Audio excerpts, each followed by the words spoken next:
In the quietude of this moment, as the world beyond your window settles into its ancient rhythm of rest, you are invited to embark upon a journey that transcends the boundaries of time itself.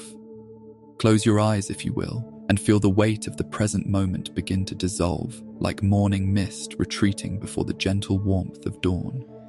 You are about to witness the rise and fall of one of humanity's most luminous achievements, the golden age of Baghdad, that jewel of the Abbasid Caliphate, whose brilliance once illuminated the known world with the radiance of 10,000 stars. Yet this is not merely a tale of kings and conquests, of architectural marvels or scholarly achievements, though these elements shall weave themselves through our narrative like golden threads through the fabric of eternity.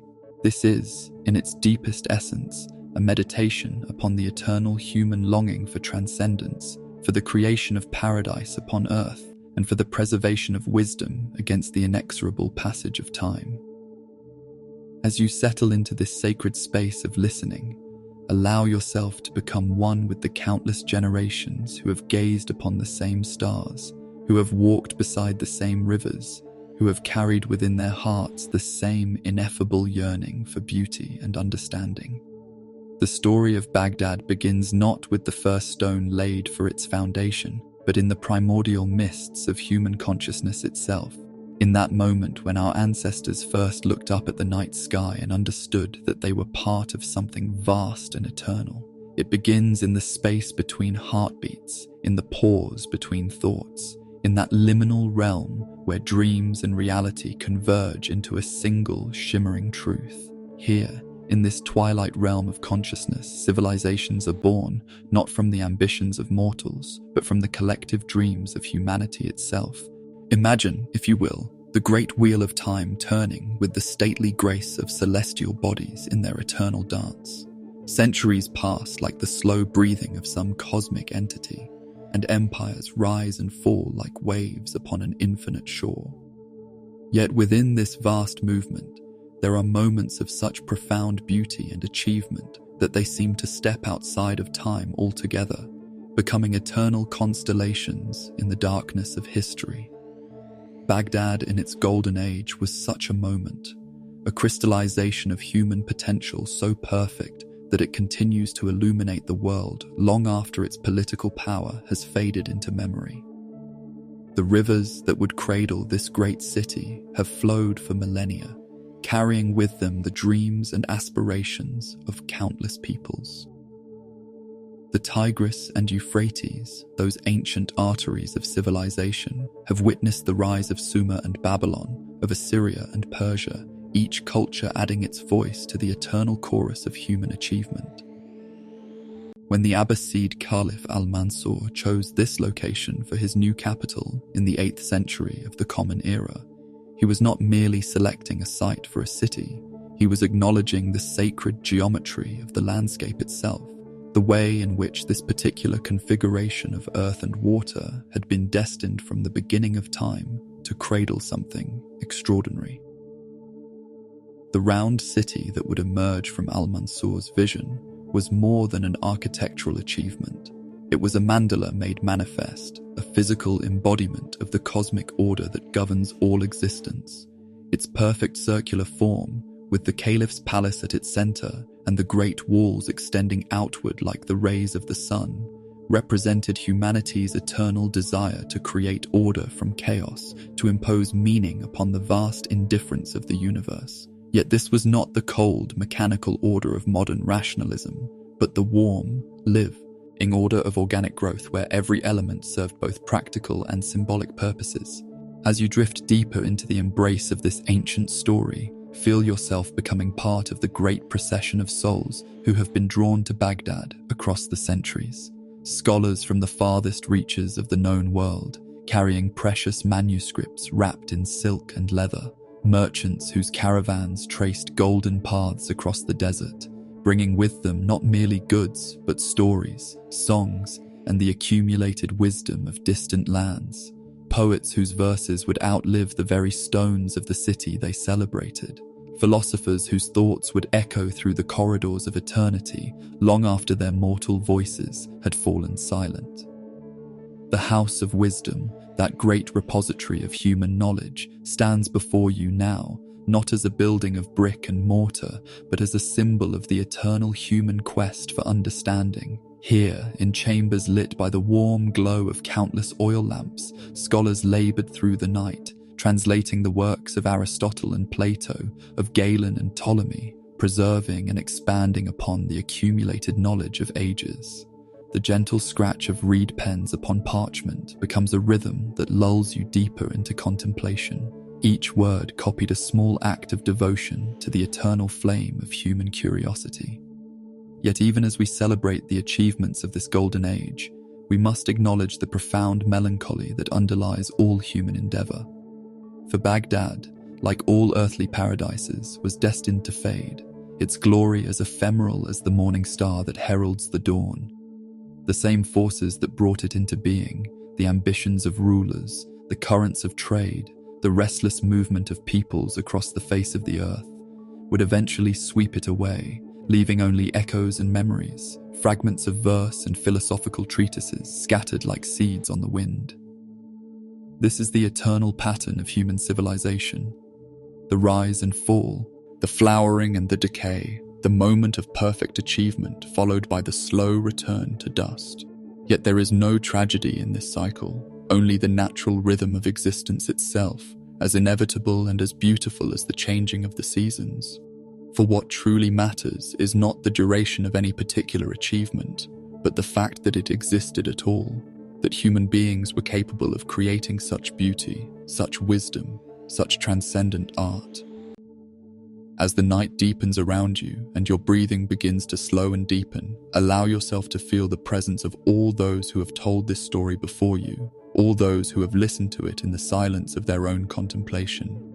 You are part of an unbroken chain of consciousness that stretches back to the very beginning of human memory, forward to the end of time itself. In this moment, you are both the storyteller and the listener, the observer and the observed, the dreamer and the dream. The great city of Baghdad awaits you now, shimmering in the distance like a mirage made real, its minarets reaching toward the infinite sky, its gardens perfumed with the scent of jasmine and rose. The scholars are bent over their texts, the merchants are laying out their wares, the poets are composing verses that will outlive the very stones of the city they celebrate.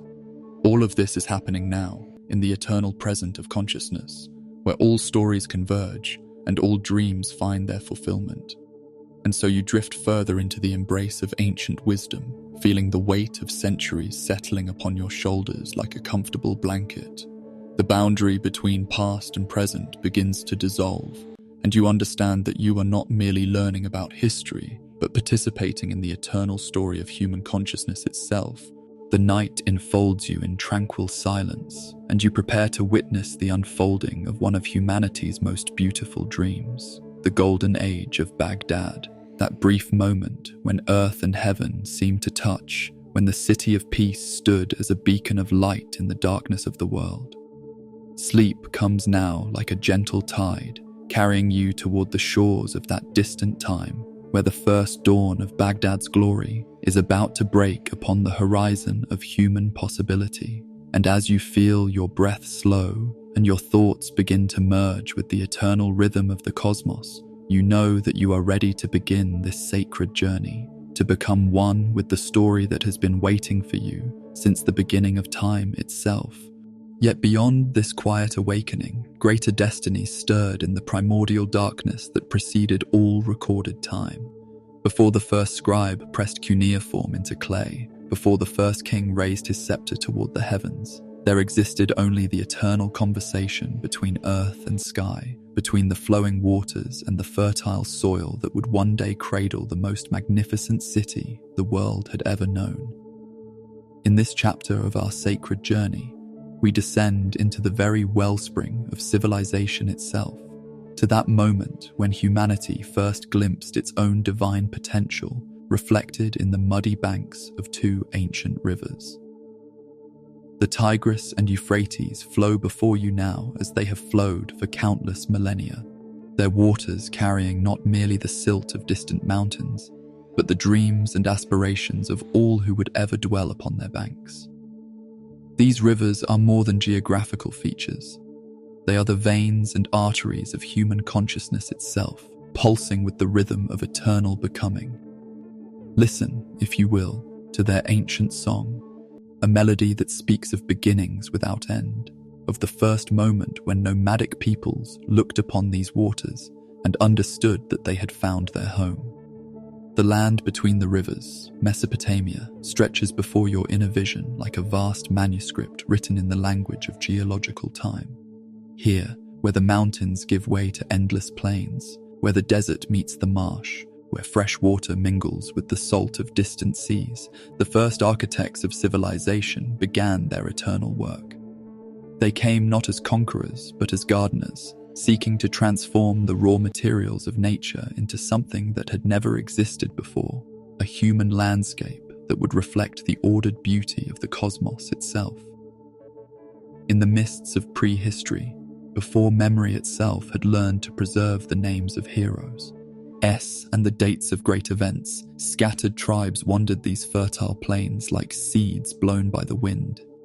Each group carried within itself the potential for greatness, the divine spark that would one day ignite the flame of Baghdad's golden age. They were hunters and gatherers, following the great migrations of animals, reading the secrets of the seasons in the flight of birds and the flowering of plants. Yet even in this nomadic existence, they carried with them the fundamental human longing for permanence, for the creation of something that would outlast their brief sojourn upon the earth. The first settlements emerged like flowers blooming in the wilderness, small clusters of reed huts and mud brick dwellings that seemed to grow organically from the landscape itself. These were not merely practical arrangements for survival, but early attempts at creating sacred space, at imposing human order upon the vast indifference of nature. Each village was a microcosm of the cosmos, with its central plaza corresponding to the pole star around which all creation revolves, its outer boundaries marking the sacred threshold between the known and the unknown. As you drift deeper into this ancient reverie, feel yourself becoming one with these first settlers, experiencing their profound sense of wonder at the fertility of the land they had discovered. The annual flooding of the rivers was not a natural disaster to be feared, but a divine gift to be celebrated, a reminder of the eternal cycle of death and rebirth that governs all existence. When the waters receded, they left behind a rich layer of alluvial soil, dark and pregnant with possibility, ready to receive the seeds that would become the first crops of human civilization. The development of agriculture marked not merely a practical advancement in human technology, but a spiritual revolution of unprecedented magnitude. For the first time in human history, people could remain in one place long enough to develop complex relationships with the land, to observe the subtle patterns of growth and decay that govern all living things. The planting of seeds became a sacred act, a collaboration between human intention and divine providence, while the harvest was a celebration of the mysterious alchemy by which earth and water, sun and human labor combined to create sustenance for the body and nourishment for the soul. With the establishment of permanent settlements came the first stirrings of those innovations that would one day make Baghdad the intellectual center of the world. The need to keep track of harvests and trade goods led to the development of counting systems, those first tentative steps toward the mathematical knowledge that would eventually unlock the secrets of the universe. The desire to communicate across distances and preserve important information for future generations gave birth to the earliest forms of writing, transforming the ephemeral spoken word into permanent marks upon clay and stone. The invention of writing was perhaps the most profound achievement of these early civilizations, for it represented nothing less than the conquest of time itself. No longer would knowledge die with the wise men who possessed it. No longer would the accumulated wisdom of generations be lost to the ravages of mortality. The first cuneiform tablets, pressed with wedge-shaped marks that captured the sounds of human speech, were more than mere records of grain stores and commercial transactions. They were humanity's first attempt to achieve immortality, to create something that would outlast the brief span of individual existence. As centuries passed, like the slow breathing of some cosmic entity, these scattered settlements began to coalesce into larger communities, then into city-states, each one a universe unto itself, complete with its own gods and goddesses, its own customs and traditions, its own unique contribution to the great symphony of human civilization. Ur and Uruk, Babylon and Nineveh, each name resonating with the accumulated power of centuries, each city a stepping stone on the path that would eventually lead to the founding of Baghdad. The great ziggurat towers began to rise from the plains like man-made mountains, their stepped sides ascending toward the heavens in an architectural prayer made manifest. These were not merely religious buildings, but cosmological statements, expressions of humanity's deep understanding of its place in the universal order. Each level of the ziggurat corresponded to a different sphere of existence, from the earthly realm of human affairs to the celestial domain of the gods. To climb these structures was to participate in the eternal human quest for transcendence, to ascend from the mundane world of daily existence to the sacred realm of divine contemplation. The Code of Hammurabi, carved in stone for all to see, represented humanity's first systematic attempt to create justice that would endure beyond the reign of any individual ruler. These laws were not merely practical regulations for social order, but moral imperatives carved in the eternal language of stone, reminders that human society must be built upon foundations that reflect the cosmic order itself. Each statute was a thread in the great tapestry of civilization, binding individuals together in a web of mutual obligation and shared responsibility. Trade routes began to spread like a vast nervous system across the ancient world, connecting these early cities with distant lands and cultures.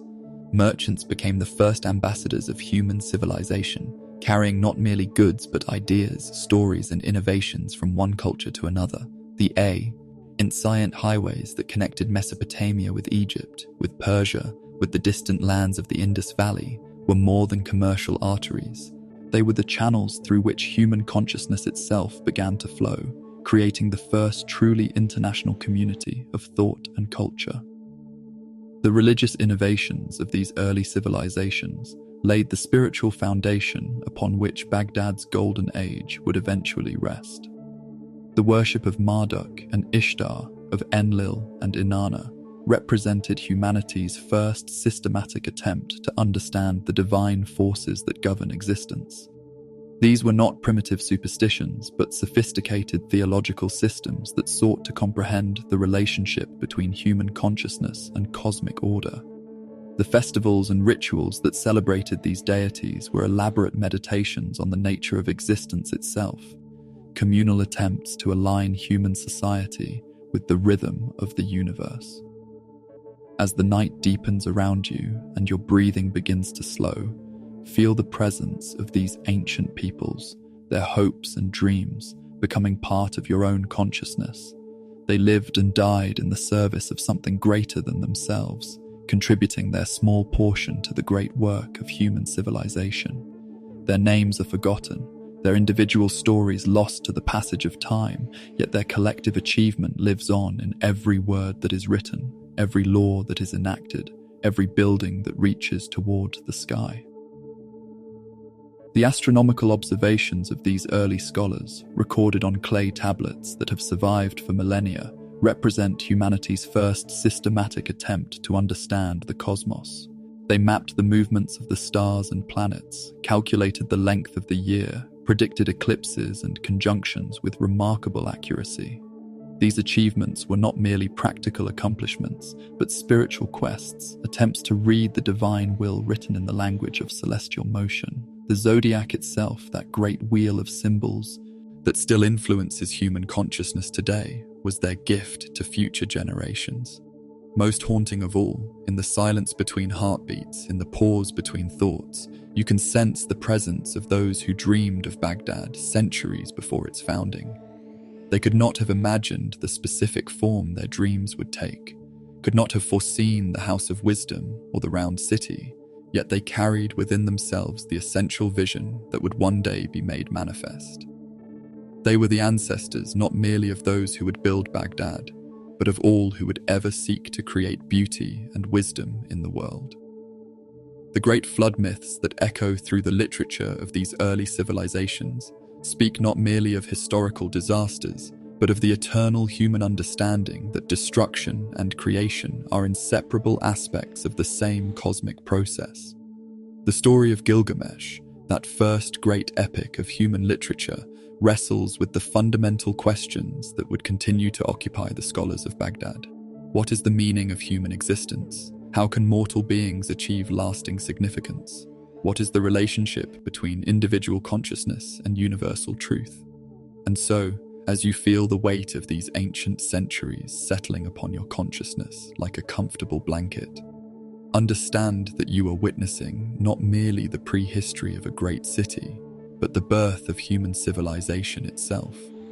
These early peoples, working with nothing but their hands and their dreams, laid the foundation upon which all future achievements would rest. Their legacy lives not in monuments of stone and bronze, but in the eternal human capacity for wonder, for creativity, for the transformation of raw possibility into realized beauty. The rivers continue their eternal flow, carrying the dreams of these ancient peoples toward the future moment when Al-Mansur would choose this sacred location for his new capital. And as you drift further into the embrace of ancient wisdom, feeling your breath slow and your thoughts begin to merge with the eternal rhythm of the cosmos, you understand that you are not merely learning about the past, but participating in the eternal process of human becoming. The night enfolds you in tranquil silence, and you prepare to witness the next chapter in humanity's long journey toward the light. And still the centuries flowed like a great river, carrying within their depths the accumulated wisdom of ages past and the shimmering promise of glories yet to come. In this sacred progression of time, we witness the emergence of those sophisticated urban centers that would serve as the immediate ancestors of Baghdad's magnificence. The scattered settlements of earlier epochs begin to coalesce into something unprecedented in human history. Cities that were not merely places of habitation, but crucibles of human consciousness itself, where the raw materials of culture and learning were refined into forms of breathtaking beauty and profound wisdom. The great city of Babylon rises before your inner vision like a dream made manifest in stone and bronze. Here, where the Euphrates curves in its eternal embrace of human ambition, Nebuchadnezzar II created wonders that would echo through eternity. The hanging gardens, those terraced paradises that seemed to float between earth and sky, represented more than mere horticultural achievement. They were humanity's first systematic attempt to recreate the Garden of Eden through the marriage of human ingenuity and divine inspiration, a physical manifestation of the eternal human longing for transcendence. As you drift deeper into this ancient reverie, feel yourself walking through the Ishtar Gate, that magnificent portal adorned with glazed brick reliefs of lions and dragons, each creature rendered with such exquisite detail that they seem to breathe with life eternal. The very air shimmers with the accumulated prayers of countless pilgrims who passed through this sacred threshold, their hopes and dreams becoming part of the eternal atmosphere of the city. This was not merely an entrance to a city, but a doorway between worlds, a liminal space where the mortal and divine realms touched and merged. The development of sophisticated raid networks transformed these early cities into the beating heart of an intercontinental circulatory system. Merchants from the far reaches of the known world converged upon these urban centers, bringing with them not merely exotic goods and precious materials, but the accumulated wisdom of distant cultures. Caravans laden with silk from China, spices from India, gold from Nubia, and amber from the distant Baltic shores moved along routes that became the arteries of human civilization itself. These commercial exchanges were far more than simple economic transactions. They were profound cultural dialogues that enriched the intellectual and spiritual life of every city they touched. A merchant from Samarkand might carry within his memory the mathematical innovations of Indian scholars, while a trader from Alexandria brought with him the philosophical insights of Greek thinkers.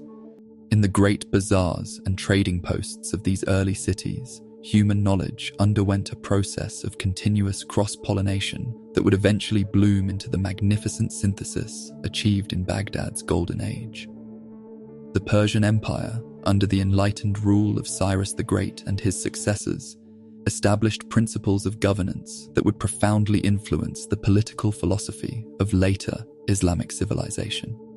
The concept of religious tolerance, the idea that a great empire could encompass multiple faiths and cultures while maintaining unity of purpose, was revolutionary in its implications. The Persian model of administration, with its emphasis on local autonomy within a larger imperial framework, provided a template for the kind of cosmopolitan civilization that would later flourish in Baghdad. In the royal libraries of Persepolis and Ctesiphon, scribes labored to preserve and transmit the accumulated knowledge of their age. These repositories of human wisdom, with their carefully catalogued scrolls and tablets, prefigured the great libraries that would one day grace Baghdad. The Zoroastrian emphasis on the eternal struggle between light and darkness, on the human obligation to choose truth over falsehood, provided a spiritual foundation that would resonate powerfully with later Islamic thought. The conquests of Alexander the Great, that meteoric figure who blazed across the ancient world like a comet, brought about a cultural synthesis of unprecedented scope and depth. The Hellenistic civilization that emerged from his campaigns was not merely Greek culture imposed upon conquered territories, but a genuine fusion of Greek, Persian, Egyptian, and Mesopotamian traditions. In the great cities of Alexandria, Antioch, and Seleucia, scholars worked to reconcile the philosophical insights of Aristotle with the mystical traditions of the East, creating intellectual frameworks that would later be inherited and refined by the scholars of Baghdad. The Library of Alexandria, that great lighthouse of human learning, stands before you now as a symbol of humanity's eternal quest for comprehensive knowledge. Here, in halls lined with hundreds of thousands of scrolls, scholars from across the known world gathered to translate, preserve, and expand upon the accumulated wisdom of their predecessors. The work of Euclid and Archimedes, of Ptolemy and Galen, was not merely preserved in these halls, but actively developed and refined through the continuous dialogue between different intellectual traditions. As you feel your breathing slow and deepen, allow yourself to wander through these ancient halls of learning, where the gentle scratch of reed pens upon papyrus creates a rhythm that lulls you into deeper contemplation. The scholars bent over their work in the flickering light of oil lamps seem to exist outside of time itself, their dedication to the pursuit of truth transforming them into eternal figures in the great drama of human consciousness. Their individual names may be forgotten, but their collective achievement lives on in every act of learning, every moment of intellectual discovery. The rise of Christianity and its gradual transformation from a persecuted sect into the official religion of the Roman Empire created new currents of thought that would eventually flow into the great synthesis of Baghdad's Golden Age. The Christian emphasis on the dignity of the individual soul, on the possibility of redemption and transformation, provided a spiritual foundation that would resonate with later Islamic thought. The monasteries of Syria and Egypt became centers of learning where classical texts were preserved and transmitted, creating bridges between the ancient world and the emerging medieval synthesis. The theological debates of the early Christian centuries, particularly the attempts to reconcile Greek philosophy with revealed religion, established intellectual frameworks that would later be inherited and refined by Muslim scholars. The works of the Church Fathers, especially those of Augustine and the Cappadocian Fathers, demonstrated the possibility of creating sophisticated philosophical systems that honored both reason and revelation. These achievements would later inspire the great philosophical syntheses of figures like Al-Farabi and Averroes. The decline of the Western Roman Empire and the subsequent barbarian invasions created a diaspora of learning that would eventually contribute to the intellectual richness of Baghdad. Scholars fled westward to Ireland and Spain, eastward to Byzantium and Persia, carrying with them precious manuscripts and irreplaceable knowledge. This dispersal of learning, tragic as it seemed at the time, actually enriched the intellectual resources available to later civilizations, creating multiple streams of transmission that would eventually converge in the great libraries of the Islamic world. The Sassanid Empire of Persia, that last great Iranian dynasty before the Arab conquest, maintained and developed the intellectual traditions of the ancient world even as the Western Roman Empire crumbled. The Academy of Gondi Shapur, with its famous hospital and library, became a refuge for scholars fleeing religious persecution in the Byzantine Empire. Here, Greek philosophical texts were translated into Middle Persian, creating a bridge between the classical world and the emerging Islamic civilization. The emergence of Manichaeism and other syncretic religious movements reflected the deep human longing for a unified understanding of existence that would transcend the boundaries between different cultural traditions. These movements, while ultimately unsuccessful in their specific doctrinal claims, demonstrated the possibility of creating comprehensive worldviews that incorporated insights from multiple sources. This synthetic approach to knowledge would later become one of the defining characteristics of Baghdad's golden age. As the night deepens around you and your consciousness begins to merge with the eternal rhythm of historical becoming, you can sense the invisible forces that were slowly converging toward the moment when Baghdad would emerge as the greatest city of its age. The trade routes that connected distant civilizations, the libraries that preserved ancient wisdom, the theological debates that refined human understanding of the divine, the scientific observations that unlocked the secrets of the natural world, all of these seemingly separate developments were actually part of a vast historical symphony that was building toward its magnificent crescendo. The Arab tribes of the peninsula, still generations away from their world-transforming mission, carried within their oral traditions the seeds of a new revelation that would eventually provide the spiritual foundation for Baghdad's golden age. Their poetry, with its exquisite sensitivity to the subtle beauties of language, their legal traditions, with their emphasis on justice and equity, their commercial practices, which would later facilitate the creation of the most sophisticated economy the world had ever seen, all awaited the moment when they would be transformed by divine revelation into the architects of a new civilization. And as you feel your breath slow and your thoughts begin to merge with the eternal flow of human consciousness, you understand that you are witnessing not merely the preparation for a great city's founding, but the gradual emergence of humanity's capacity for creating synthesis from diversity, for transforming the raw materials of different cultures into something unprecedented in its beauty and wisdom. The night enfolds you in tranquil silence, and you prepare to witness the next chapter in this eternal story of human striving toward the light. Yet within this silence, beauty still lingered, waiting to be given form through the patient work of human hands, guided by divine inspiration. The great monuments that would influence Baghdad's eventual character begin to emerge from the mists of historical becoming, each one a crystallization of humanity's eternal longing to create something that would outlast the brief span of individual existence. These were not merely buildings of stone and bronze, but prayers made manifest, attempts to capture the infinite within the boundaries of finite form. The hanging gardens of Babylon, those terraced paradises that seem to defy the very laws of nature, rise before your inner vision like a dream of perfect beauty made real.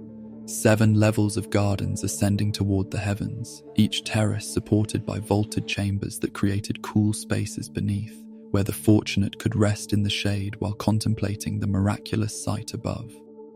Water, that most precious of elements in the arid landscape of Mesopotamia, flowed through an ingenious system of channels and fountains, creating a gentle music that provided the soundtrack for contemplation and prayer.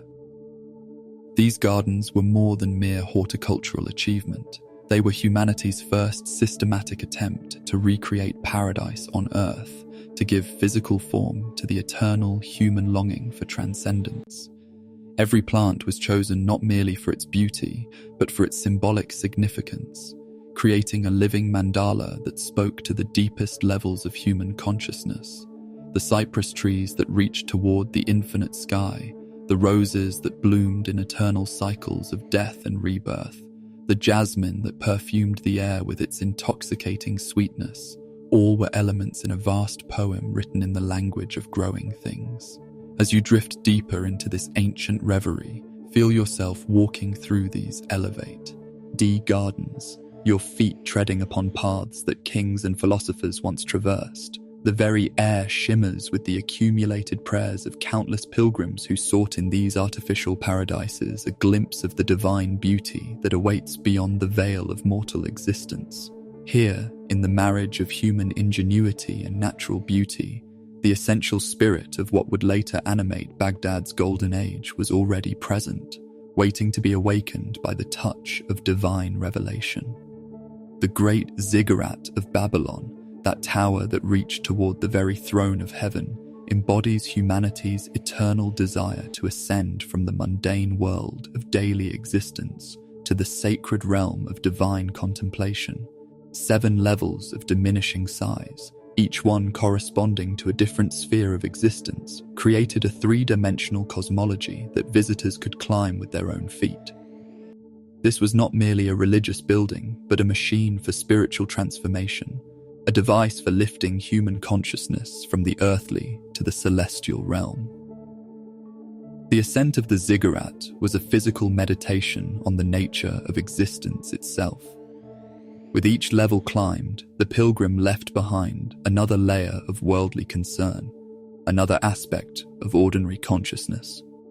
The priests who served in the temple at the summit were not merely religious functionaries, but guardians of the threshold between worlds, keepers of the sacred knowledge that allowed human beings to commune with the divine. Their chants and rituals, performed in the rarefied air of the tower's peak, were attempts to align human consciousness with the cosmic rhythms that govern all existence. The architectural innovations that made these monuments possible, the arch and the dome, the sophisticated understanding of structural engineering that allowed builders to create spaces of unprecedented scale and beauty, were more than mounds, technical achievements. They represented humanity's growing mastery over the physical world, its increasing ability to impose order and beauty upon the raw materials of existence. Each perfectly fitted stone, each carefully calculated curve, was a victory over chaos, a small contribution to the great work of creation. The palace complexes of these ancient civilizations, with their elaborate throne rooms and audience halls, their private gardens and ceremonial courtyards, prefigured the architectural magnificence that would later characterize Baghdad's golden age. These were not merely residences for rulers, but symbolic representations of cosmic order, physical manifestations of the divine right to rule. The intricate patterns that adorned their walls, the precious materials that gleamed in the light of countless lamps, the sophisticated systems of water and air that made comfortable habitation possible, all were elements in a vast architectural symphony that celebrated the human capacity for creating beauty. The great libraries that were attached to these palace complexes represented humanity's first systematic attempts to preserve and organize the accumulated knowledge of civilization. Here, in chambers specifically designed for the storage and study of texts, scribes labored to copy and preserve the works of earlier generations. The development of sophisticated cataloging systems, the creation of multiple copies of important works, the establishment of regular procedures for maintaining and updating the collections. All of these innovations prefigured the great libraries that would later grace Baghdad. The religious complexes that served these ancient cities were more than mere places of worship. They were comprehensive centers of learning where the accumulated wisdom of generations was preserved and transmitted. The priests who served in these temples were not merely religious functionaries, but scholars and teachers, astronomers and mathematicians, physicians and philosophers. They maintained schools where the sons of the elite were educated in the arts and sciences, creating a continuous tradition of learning that would eventually flow into the great synthesis of Baghdad's golden age. The astronomical observations conducted from the tops of these temples and palaces represented humanity's first systematic attempts to understand the cosmic order that governs all existence. The careful recording of celestial events, the development of mathematical models that could predict the movements of the stars and planets, the creation of calendar systems that aligned human activities with cosmic rhythms, all of these achievements were more than mere practical accomplishments. They were spiritual quests, attempts to read the divine will written in the language of celestial motion. The festivals and ceremonies that celebrated the completion of these great monuments were not merely civic celebrations, but profound communal meditations on the nature of human achievement and its relationship to divine purpose. The dedication of a new temple or palace was an opportunity for the entire community to reflect on the meaning of their collective efforts, to understand their individual contributions as part of a larger cosmic plan. These celebrations, with their elaborate processions and ceremonial offerings, created temporary communities of shared purpose that prefigured the cosmopolitan civilization that would later flourish in Baghdad. The artistic traditions that found expression in these monuments, the intricate relief carvings that adorned their walls, the sophisticated metalwork that decorated their doors and furnishings, the elaborate textiles that provided color and warmth to their interior spaces, represented humanity's growing mastery over the materials of artistic expression. Each carved figure, each woven pattern, each hammered ornament was a small victory over the formlessness of raw material, a contribution to the great work of imposing beauty and meaning upon the world. The engineering achievements that made these monuments possible, the sophisticated understanding of hydraulics that brought water to elevated gardens, the mathematical knowledge that enabled the construction of stable domes and arches, the metallurgical skills that produced the tools and materials necessary for large-scale construction, were more than mere technical innovations. They represented humanity's growing understanding of the natural laws that govern the physical world, its increasing ability to work in harmony with these laws rather than against them. The literary traditions that celebrated these monuments, the epic poems and ritual texts that preserved their memory for future generations, were themselves monuments of a different kind, structures built not of stone and bronze, but of words and images, rhythms and metaphors.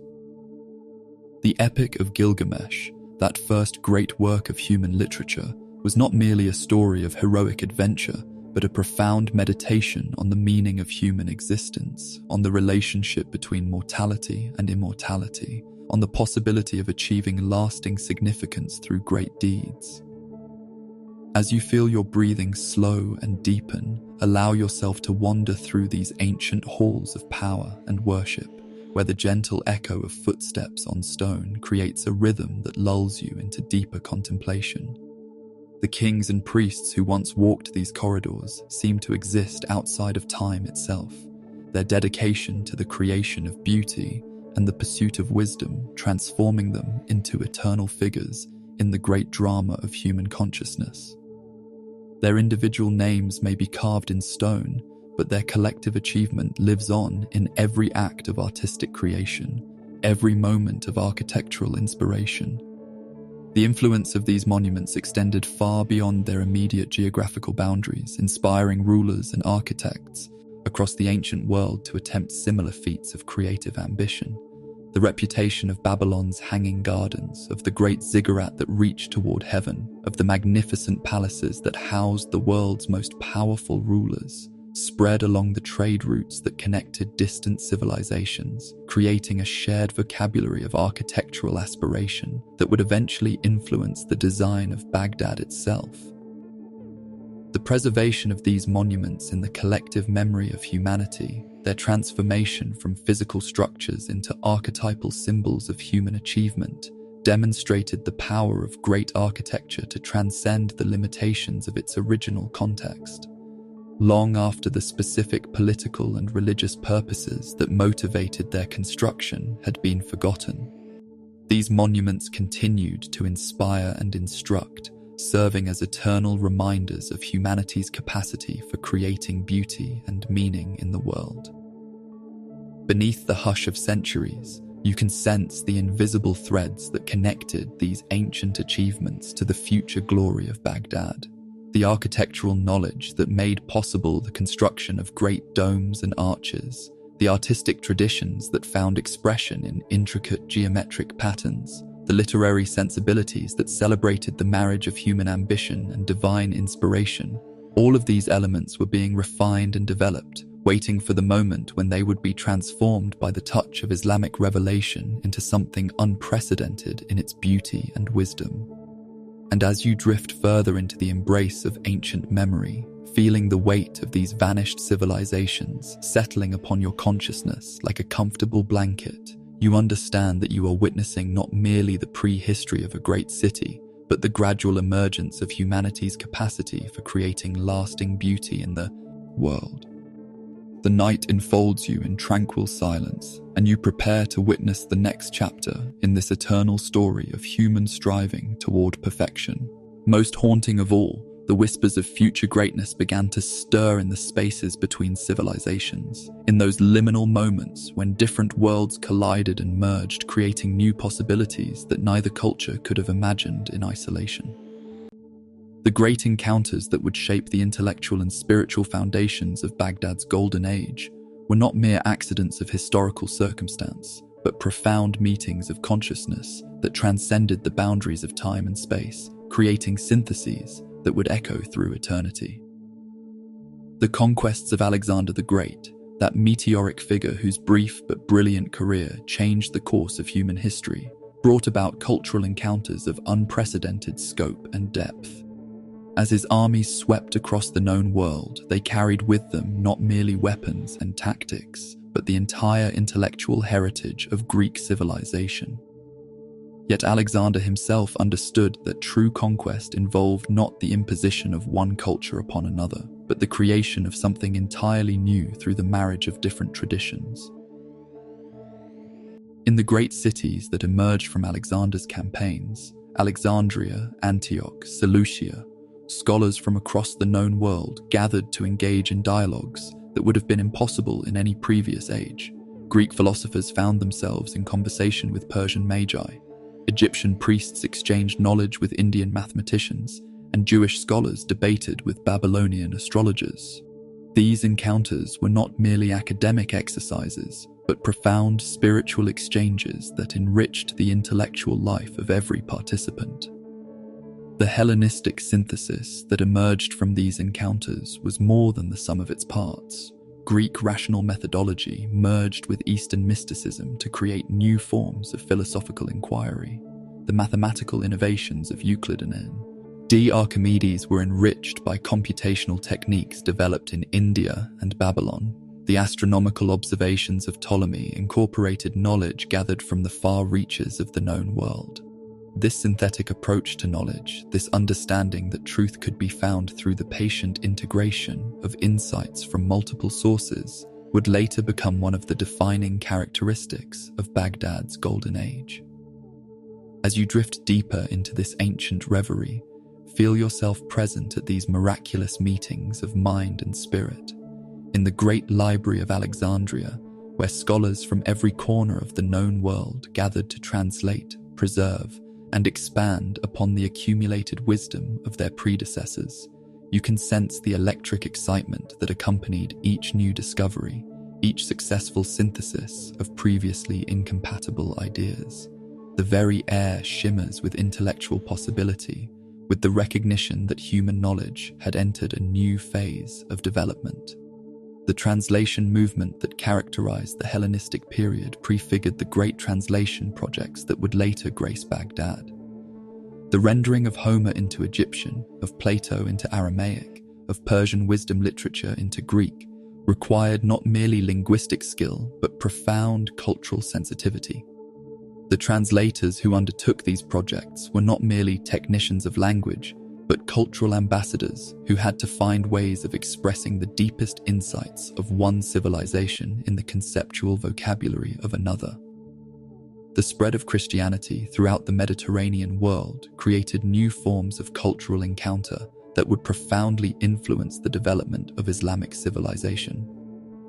The Christian emphasis on the dignity of the individual soul, on the possibility of redemption and transformation, provided spiritual insights that would later resonate with Islamites. Sea thought. The monastic movement, with its emphasis on learning and contemplation, created new models of intellectual community that would influence the development of Islamic educational institutions. The theological debates of the early Christian centuries, particularly the attempts to reconcile Greek philosophy with revealed religion, established intellectual frameworks that would later be inherited and refined by Muslim scholars. The works of the Church Fathers, especially those of Augustine and the Cappadocian Fathers, demonstrated the possibility of creating sophisticated philosophical systems that honored both reason and revelation. The Council of Nicaea and subsequent theological gatherings showed how diverse communities could come together to resolve complex intellectual problems through careful dialogue and mutual respect. The rise of Manichaeism and other syncretic religious movements reflected the deep human longing for a unified understanding of existence that would transcend the boundaries between different cultural traditions. These movements, while ultimately unsuccessful in their specific doctrinal claims, demonstrated the possibility of creating comprehensive worldviews that incorporated insights from multiple sources. The Manichaean emphasis on the cosmic struggle between light and darkness, their sophisticated understanding of the relationship between matter and spirit, their global vision of human destiny, all would later influence the development of Islamic cosmology. The Persian Sassanid Empire, that last great Iranian dynasty before the Arab conquest, served as a crucial bridge between the ancient world and the emerging Islamic civilization. The Academy of Gondishapur, with its famous hospital and library, became a refuge for scholars fleeing religious persecution in the Byzantine Empire. Here, Greek philosophical texts were translated into Middle Persian, creating a bridge between the classical world and the Islamic future. The Persian emphasis on justice and good governance, their sophisticated understanding of administration and law, their commitment to learning and cultural development, all would later influence the political philosophy of the Islamic world. The encounter between Roman legal traditions and various local customs throughout the empire created new forms of jurisprudence that would later influence the development of Islamic law. The Roman emphasis on systematic legal reasoning, their commitment to written law as opposed to arbitrary decree, their understanding of the relationship between universal principles and particular circumstances, all would later be absorbed and transformed by Islamic legal scholars.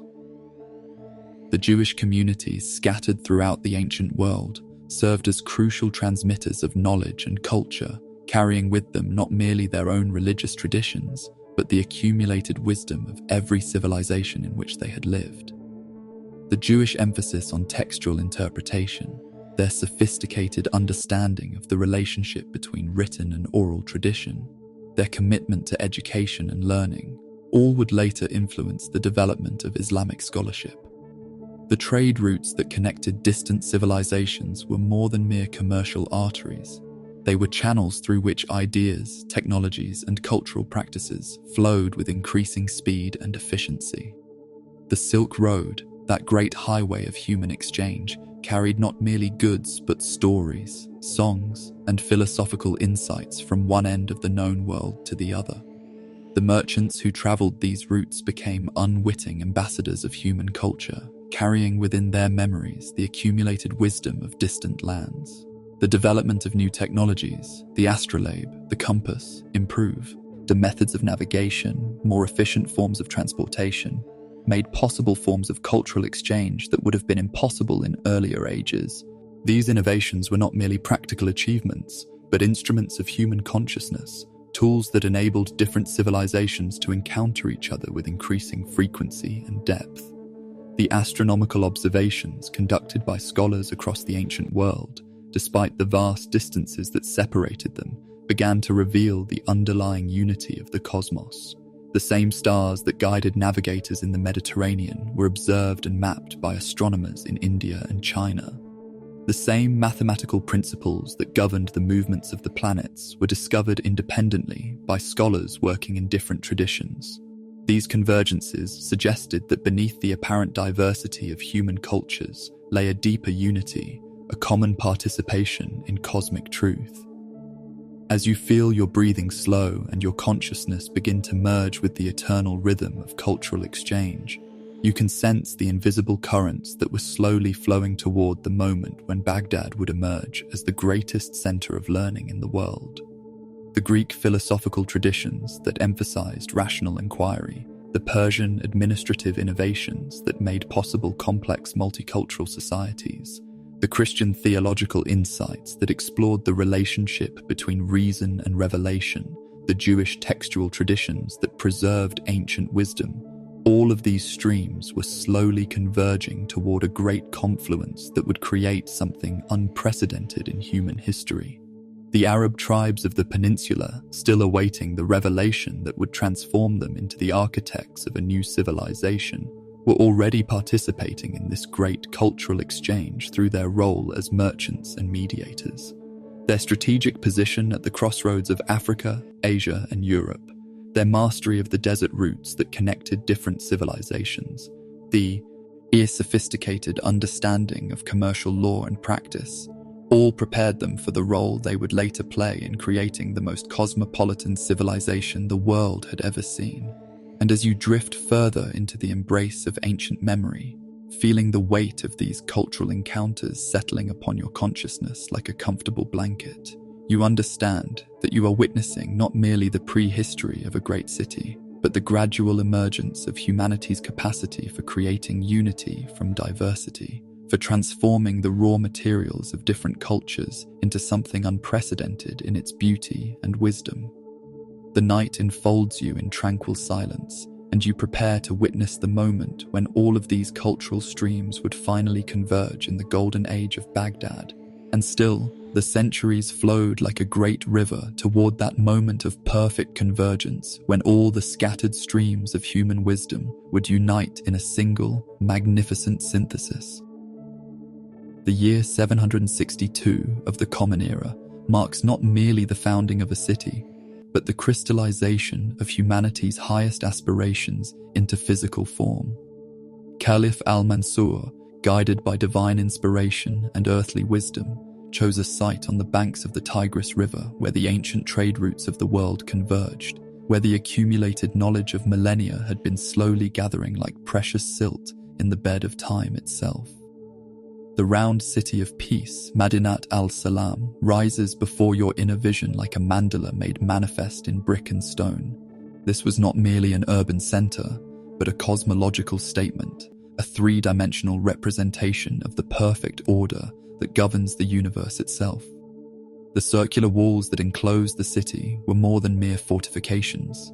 They were sacred boundaries that separated the realm of divine order from the chaos of the world beyond. At the center of this cosmic wheel stood the Golden Gate Palace, the axis around which all creation revolved, the point where earth touched heaven. The geometric perfection of Baghdad's design reflected the mathematical insights that Islamic scholars had inherited from Greek, Persian, and Indian sources, yet transformed into something uniquely their own. The city's concentric circles, with their precisely calculated proportions, embodied the Islamic understanding of the relationship between the one and the many, between the absolute unity of divine reality and the infinite diversity of creation. To walk through the streets of Baghdad was to participate in a living meditation on the nature of existence itself.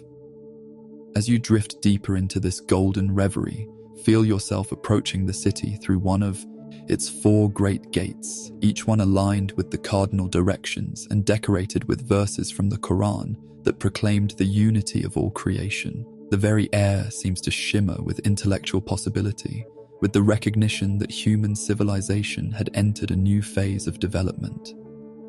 The sound of construction mingles with the chanting of scholars, the calls of merchants with the recitation of poetry, creating a symphony of human achievement that would echo through the ages.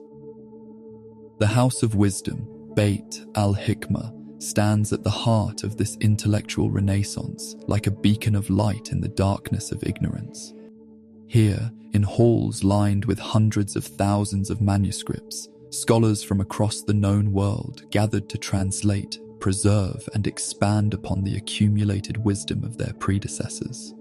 The great translation movement that characterized the early centuries of Baghdad's existence was more than a mere preservation of ancient texts.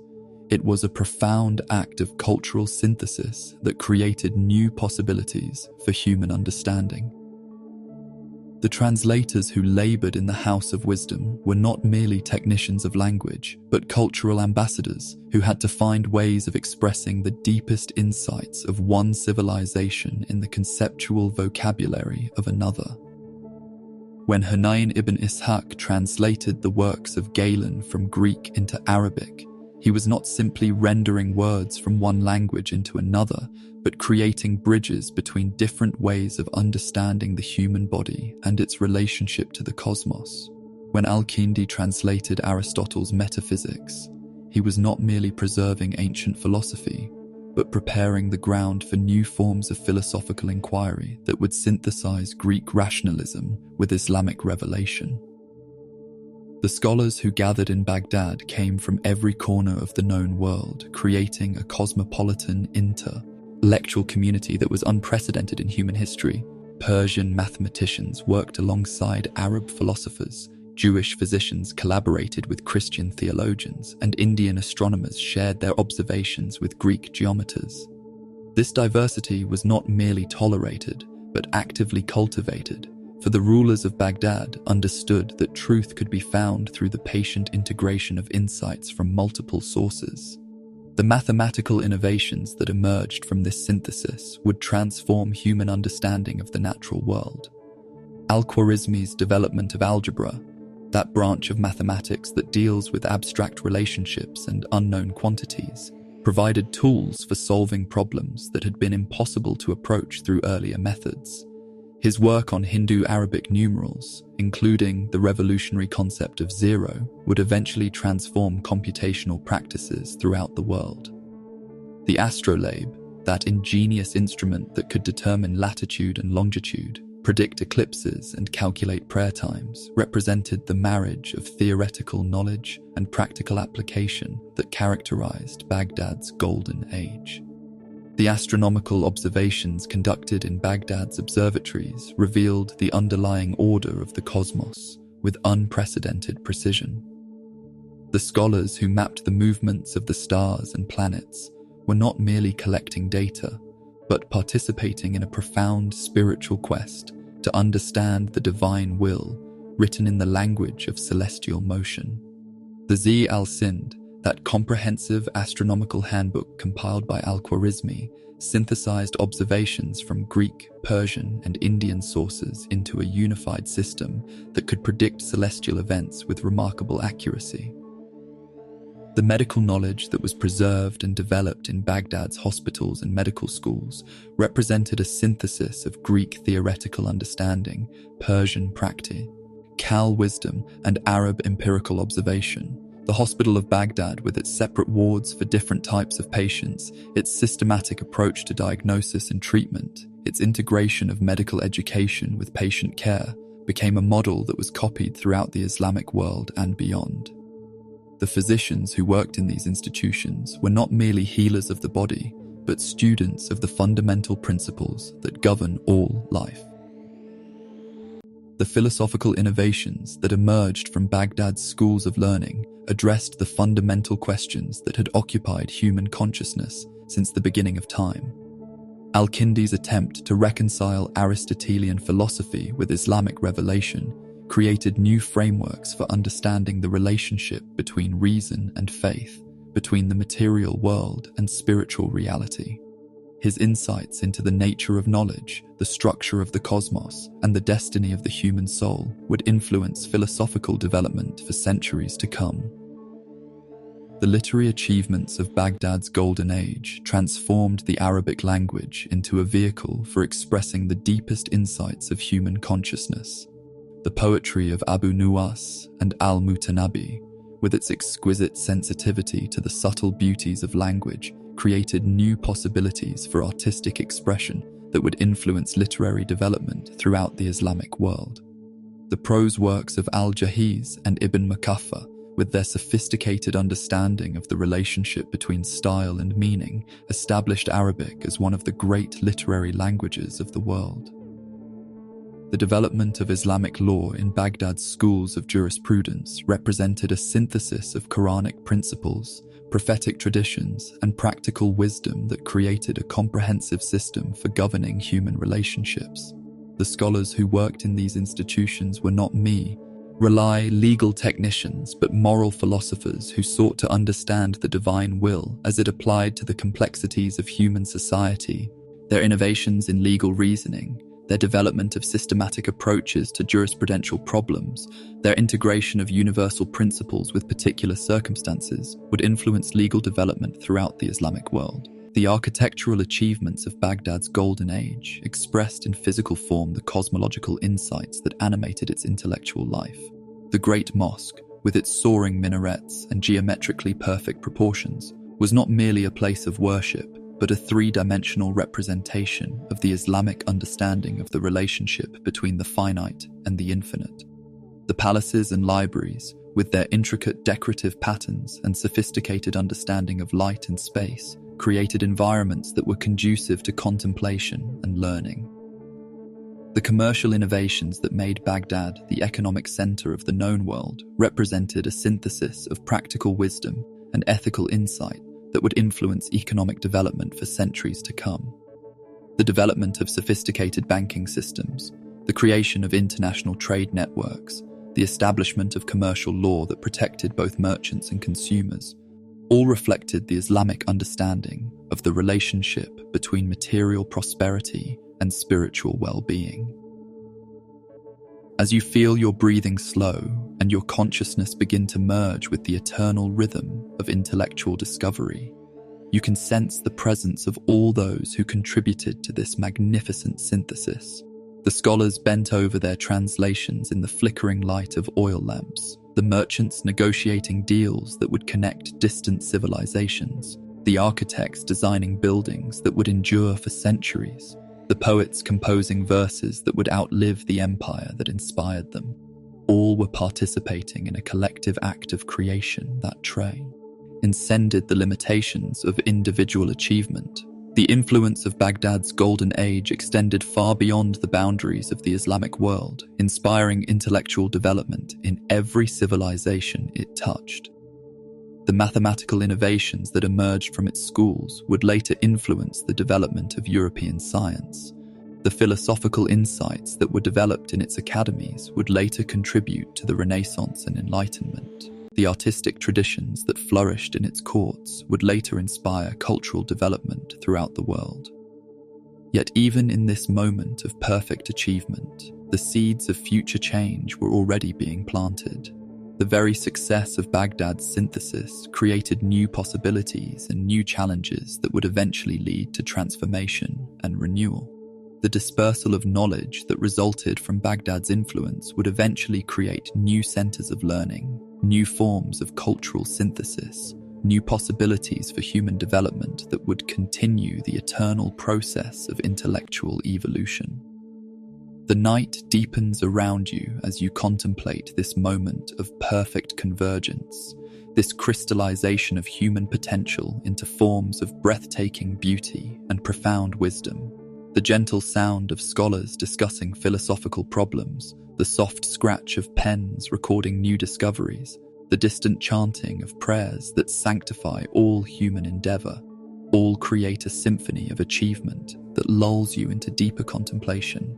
And so you drift deeper into the embrace of ancient wisdom, where even the shadows of decline hold their own eternal beauty. The golden light that had bathed Baghdad for centuries began to shift, almost imperceptibly at first, like the subtle change in afternoon sun that whispers of approaching evening. You can feel your breathing slow as you imagine the great round city in those twilight years of the 9th and 10th centuries, when the very perfection of its geometry seemed to hold within it the seeds of its own transformation.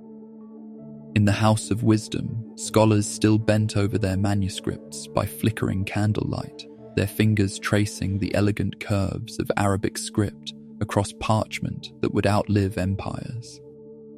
Yet something had changed in the rhythm of their work. The great translation movement that had brought Greek philosophy and Persian wisdom into Arabic was beginning to slow, not from lack of enthusiasm, but from the weight of its own success. The library shelves groaned under the accumulated knowledge of the world, and the scholars found themselves not merely translating, but beginning to question, to synthesize, to push beyond the boundaries of what had come before. As you feel your limbs growing heavy with the weight of centuries, let your mind drift to those quiet corridors where the footsteps of Al-Kindi and Al-Razi still echo. The Caliph's court, once the undisputed center of the Islamic world, began to feel the pull of distant forces. In the eastern provinces, local governors grew increasingly independent, their loyalty to Baghdad becoming more ceremonial than practical. The Samanids in Transoxiana, the Ghaznavids in Afghanistan, the Fatimids in Egypt, each carved out their own spheres of influence, creating rival courts that competed for the same scholars, the same poets, the same artists who had once flocked exclusively to Baghdad. Yet this, the dispersion of power carried with it a strange beauty, like a great river branching into countless tributaries, each carrying a portion of the original current to new lands. The knowledge that had been concentrated in Baghdad's libraries began to flow outward, establishing new centers of learning in Cordoba, Cairo, and Samarkand. The Islamic Golden Age was not ending, but transforming, spreading its light across an ever-widening circle of civilization. And as the gentle tide of sleep begins to wash over you, notice how even in decline, there is a kind of sacred rhythm. The economic foundations of Baghdad's supremacy began to shift as well. The great trade routes that had made the city wealthy, the Silk Road paths that connected China to the Mediterranean, the river networks that brought goods from India and East Africa, began to find new channels. The rise of maritime trade in the Indian Ocean, the growing importance of Cairo as a commercial hub, the expansion of European merchants into the Eastern Mediterranean, all these changes meant that Baghdad's position as the crossroads of the world was no longer absolute. In the markets of Baghdad, the changes were subtle but unmistakable. The spice merchants still did good business, but their most valuable customers were increasingly the representatives of distant rulers rather than the caliph's own court. The silk traders found themselves competing with goods that had bypassed Baghdad entirely, traveling directly from Central Asia to Egypt or from India to the Persian Gulf ports. The great banking houses that had financed trade across the known world began to establish branches in other cities, hedging their bets against an uncertain future. Let your breath become as gentle as the evening breeze that stirred the palm fronds in those ancient gardens. The intellectual ferment that had made Baghdad the Athens of the Islamic Wabi sun, all began to take on new characteristics. The great synthesis of Greek philosophy and Islamic theology, pioneered by scholars like Al-Kindi and Al-Farabi, gave way to more specialized investigations. Al-Ghazali's Critique of Philosophy, written in the late 11th century, represented not the end of intellectual inquiry, but its transformation into new channels. The mystics and the legal scholars, the historians and the poets, each began to develop their own distinct traditions, their own methods of inquiry, their own ways of understanding the divine and the human. This intellectual fragmentation was not without its own beauty. Like a prism breaking white light into its component colors, the unified vision of early Islamic scholarship began to reveal its hidden complexities. The Sufis developed their own literature of spiritual experience, the jurists their own sophisticated methods of legal reasoning, the historians their own ways of understanding the patterns of rise and decline that governed human societies. And still, The centuries flowed like a great river, carrying all human endeavor toward the infinite sea of eternity. The political structure of the Abbasid Caliphate began to take on an almost ceremonial quality. The caliph remained the symbolic head of the Islamic world, but real power increasingly rested with military commanders, provincial governors, and autonomous rulers who paid lip service to Baghdad's authority while pursuing their own agendas. The office of the caliph became something like a constitutional monarchy, providing legitimacy and continuity, while actual governance was carried out by others. This transformation was not without its own dignity. The caliphs of this period, recognizing the limits of their temporal power, often devoted themselves to scholarship, poetry, and the patronage of arts. Some of the most beautiful Arabic poetry was written in the courts of these later caliphs, verses that captured not the triumph of empire, but the more subtle pleasures of contemplation, love, and the appreciation of beauty for its own sake. As you feel yourself sinking deeper into the embrace of ancient wisdom, notice how even loss can be transformed into a kind of grace. The city itself began to change.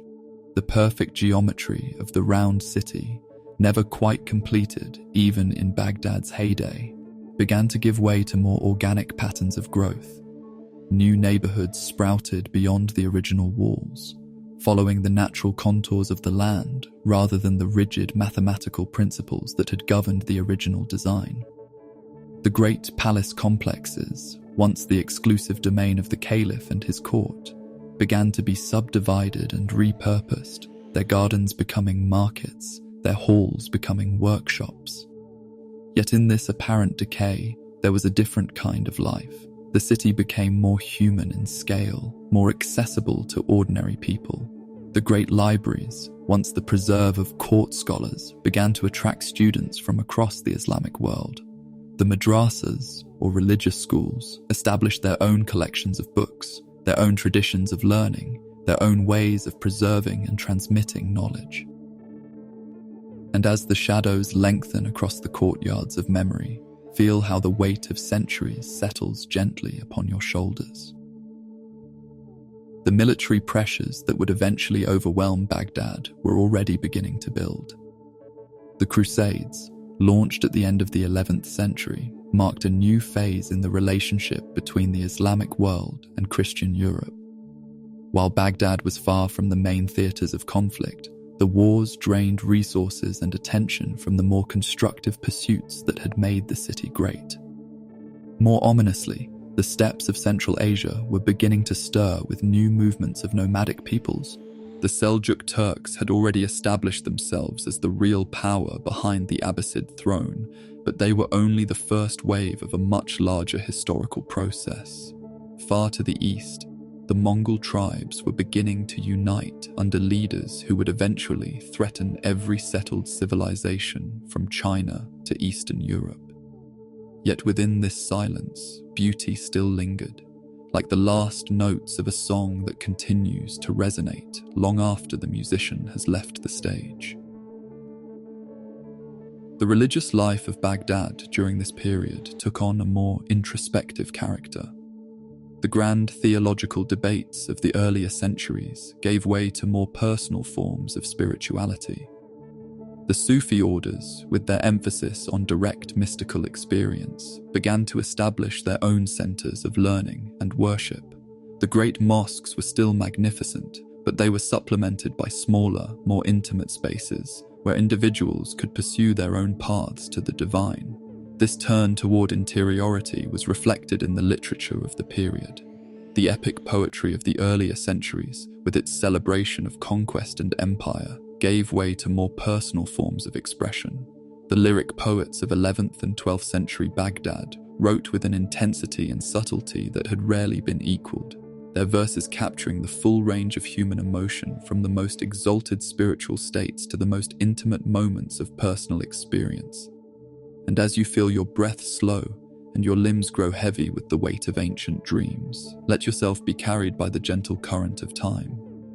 The decline of Baghdad was not a sudden collapse but a gradual transformation, Like the slow change of seasons that marks the passage of time in the natural world, the city remained important, remained beautiful, remained a center of learning and culture, but it was no longer the undisputed capital of the Islamic world, no longer the inevitable destination for every ambitious scholar or artist.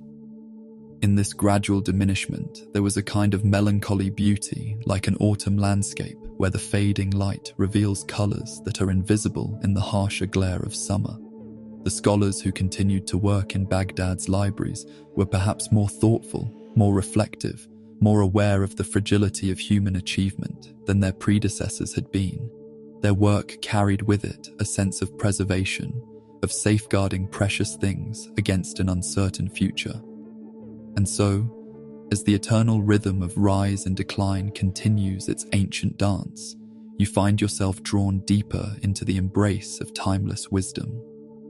The Persian influence that had always been strong in Baghdad began to reassert itself in new ways. The Abbasid court, recognizing the shift in the balance of power, began to cultivate closer relationships with the Persian provinces. Persian poets and scholars found new opportunities in Baghdad, bringing with them their own traditions of learning and their own ways of understanding the world. This cultural interchange produced some of the most beautiful poetry in the Arabic language, verses that combined the formal elegance of classical Arabic with the emotional intensity of Persian lyricism. The ghazals and qasidas of this period captured not the triumphant mood of the early Islamic conquests, but the more complex emotions of a civilization that had learned to find beauty in transience, meaning in loss, and wisdom in the acceptance of change. As the gentle tide of sleep begins to wash over you, notice how even in the shadows of decline, the eternal light of human creativity continues to shine. The architectural legacy of Baghdad's golden age began to take on new meanings as the city's political importance waned. The great palaces and mosques, no longer symbols of current power, became monuments to a glorious past.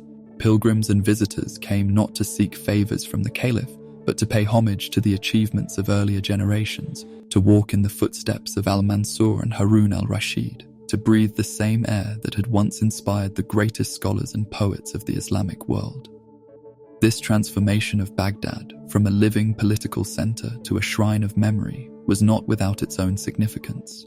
The city became a place of pilgrimage, a destination for those seeking to understand the roots of Islamic civilization. The libraries and schools, no longer supported by the unlimited resources of a great empire, nonetheless continued to function, sustained by the devotion of scholars who valued knowledge for its own sake, rather than for the worldly advantages it might bring.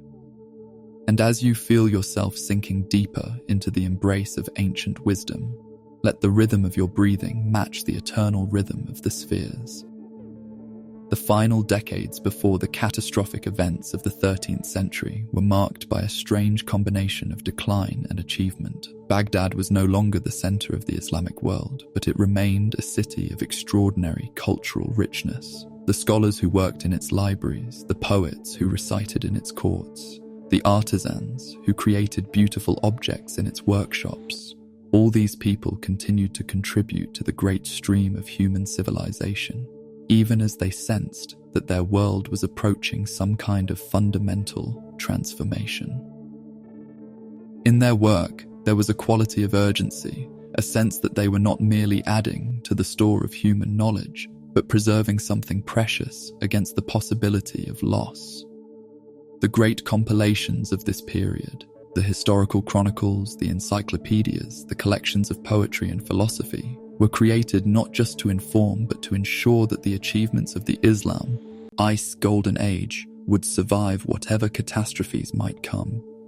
And so, as you drift deeper into the tranquil darkness where all stories converge, feel how the weight of centuries settles gently upon your consciousness, preparing you for the deeper dreams that lie ahead. The Baghdad of the early 13th century was a city living in the shadow of its own greatness, sustained by the memory of what it had been and the hope of what it might yet become. The scholars still gathered in the House of Wisdom, though their numbers were fewer and their resources more limited. The poets still celebrated the beauty of existence, though their verses carried undertones of melancholy that had not been present in the more confident centuries of the past. Yet in this very uncertainty, there was a kind of spiritual deepening. The thinkers and artists of late Abbasid Baghdad developed a more nuanced understanding of the human condition, a greater appreciation for the fragility of all earthly achievements, a deeper sense of the need to find meaning and beauty in the face of impermanence. Their work, though produced in a time of decline, achieved a philosophical and artistic maturity that was perhaps only possible for those who had learned to see beyond the surface of things to the eternal patterns that govern all existence. And as the gentle tide of sleep begins to wash over you, carrying you toward the deeper dreams that await, let yourself be comforted by the knowledge that all beauty, once created, becomes part of the eternal treasury of human experience. The night enfolds you in tranquil silence, and you sleep, knowing that even in decline, the human spirit continues to create, to strive, to reach toward the infinite light that guides all seekers home. And as you drift deeper into the embrace of eternal silence, where even the greatest catastrophes become part of the infinite tapestry of existence. The year 1258 dawned like any other in Baghdad, with the morning call to prayer echoing across the ancient city as it had for centuries. The faithful gathered in the great mosques, the scholars bent over their manuscripts in the House of Wisdom, the merchants haggled in the markets just as their ancestors had done. Yet somewhere beyond the horizon, a storm was gathering that would transform not just Baghdad, but the very nature of the civilized world. Feel your breathing slow as you imagine that final morning, when the city still held all its accumulated beauty, still dreamed of its eternal destiny. Hulagu Khan, grandson of the great Genghis Khan, had been moving westward for months with an army unlike any the world had ever seen. The Mongols had already conquered China, had swept across the steppes of Central Asia, had reduced the great cities of Persia to smoking ruins. Now they approached Baghdad, the jewel of the Islamic world, with the methodical precision that had made them masters of half the earth. The siege began in January of 1258, and from the first day it was clear that this was no ordinary military campaign. The Mongols brought with them Chinese engineers who understood the art of siege warfare, Muslim auxiliaries who knew the local terrain, and a logistical system that could sustain a vast army far from its homeland. They encircled Baghdad like a great serpent, cutting off all communication with the outside world, slowly tightening their grip until the city was completely isolated. The last Abbasid Caliph, Al-Mustasim, found himself facing a choice that no ruler should have to make. The Mongols had offered terms: surrender the city and the population would be spared. Resist and Baghdad would suffer the fate of so many other cities that had defied the Mongol war machine. The Caliph's advisors were divided. Some urged resistance, believing that the walls of Baghdad were strong enough to withstand any siege. Others counseled surrender, knowing that the Mongols had never been defeated in open battle. In the end, the choice was made for them. The Mongols diverted the waters of the Tigris, flooding the plains around Baghdad and making any relief impossible. The city's outer defenses crumbled under the assault of Chinese catapults and Muslim engineers who had learned the secrets of Greek fire. By February, the Mongol forces were at the gates of the round city itself. Let your breath become as gentle as the evening breeze that would never again stir the palm fronds in those ancient gardens. The fall of Baghdad was not accomplished in a single day of battle, but through a series of negotiations that revealed the cultural chasm between the nomadic conquerors and the settled civilization they were destroying. Hulagu Khan, pragmatic and methodical, was willing to spare the city if it would submit completely to Mongol rule. The Caliph, heir to 1,000 years of Islamic tradition, could not conceive of absolute surrender to pagan conquerors. On February 10, 1258, the Mongol forces entered Baghdad. What followed was not the random destruction of barbarian raiders, but the systematic dismantling of a civilization. The Mongols, who had learned from their Chinese advisors the importance of preserving useful knowledge, initially attempted to spare the libraries and scholars, but the sheer scale of Baghdad's accumulated learning overwhelmed their capacity to preserve it. The House of Wisdom, that great repository of human knowledge, was methodically emptied. Some manuscripts were saved, packed carefully onto ox carts and sent eastward to China or westward to the Mongol capitals. But the vast majority, hundreds of thousands of books representing the accumulated wisdom of Greek philosophy, Persian science, Indian mathematics, and Islamic theology, were thrown into the Tigris River. Chroniclers of the time wrote that the Tigris ran black with ink for days, and that a man could walk across the river on the backs of books. The image became one of the most haunting in all of medieval literature, the dark water carrying away the thoughts and dreams of centuries, the written record of human achievement dissolving into the current and flowing away toward the Persian Gulf. As you feel your limbs growing heavy with the weight of ancient sorrows, let yourself be comforted by the knowledge that wisdom, once created, can never be entirely destroyed. The destruction of Baghdad was not merely physical, but psychological. The city that had represented the height of Islamic civilization, the center of learning and culture for the entire Muslim world, was reduced to a provincial town in the Mongol Empire. The Caliph himself, the symbolic head of all Islam, was executed along with most of his family, ending a dynasty that had ruled for more than 5 centuries. Yet even in this catastrophe, there were elements of unexpected beauty. Some of the scholars who survived the conquest found themselves in the service of the Mongols, carrying Islamic learning to the courts of China and Central Asia. The astronomical observatory of Marageh, established by the Mongols in Persia, became a center of mathematical and astronomical research that would eventually influence the work of Copernicus and Galileo. The immediate aftermath of the conquest was marked by a strange quiet. The great city that had once buzzed with the activity of merchants, scholars, and craftsmen fell into a deep silence. The markets were empty, the libraries were abandoned, the mosques were used as stable. As for Mongol horses, the round city, that perfect geometric expression of Islamic cosmology, was partially dismantled, its stones used to build more practical structures for the new rulers. But beneath this surface destruction, deeper currents were flowing. The Mongol Empire, for all its military might, had no written language, no bureaucratic tradition, no sophisticated system of governance. Within a generation, the Mongol rulers of Baghdad had begun to adopt the administrative methods of their subjects, to learn Arabic and Persian, to patronize the same scholars and artists their predecessors had nearly destroyed. Let your breath match the eternal rhythm of the spheres, carrying you toward the deeper dreams that await. The intellectual life of Baghdad, though severely damaged, was not entirely extinguished.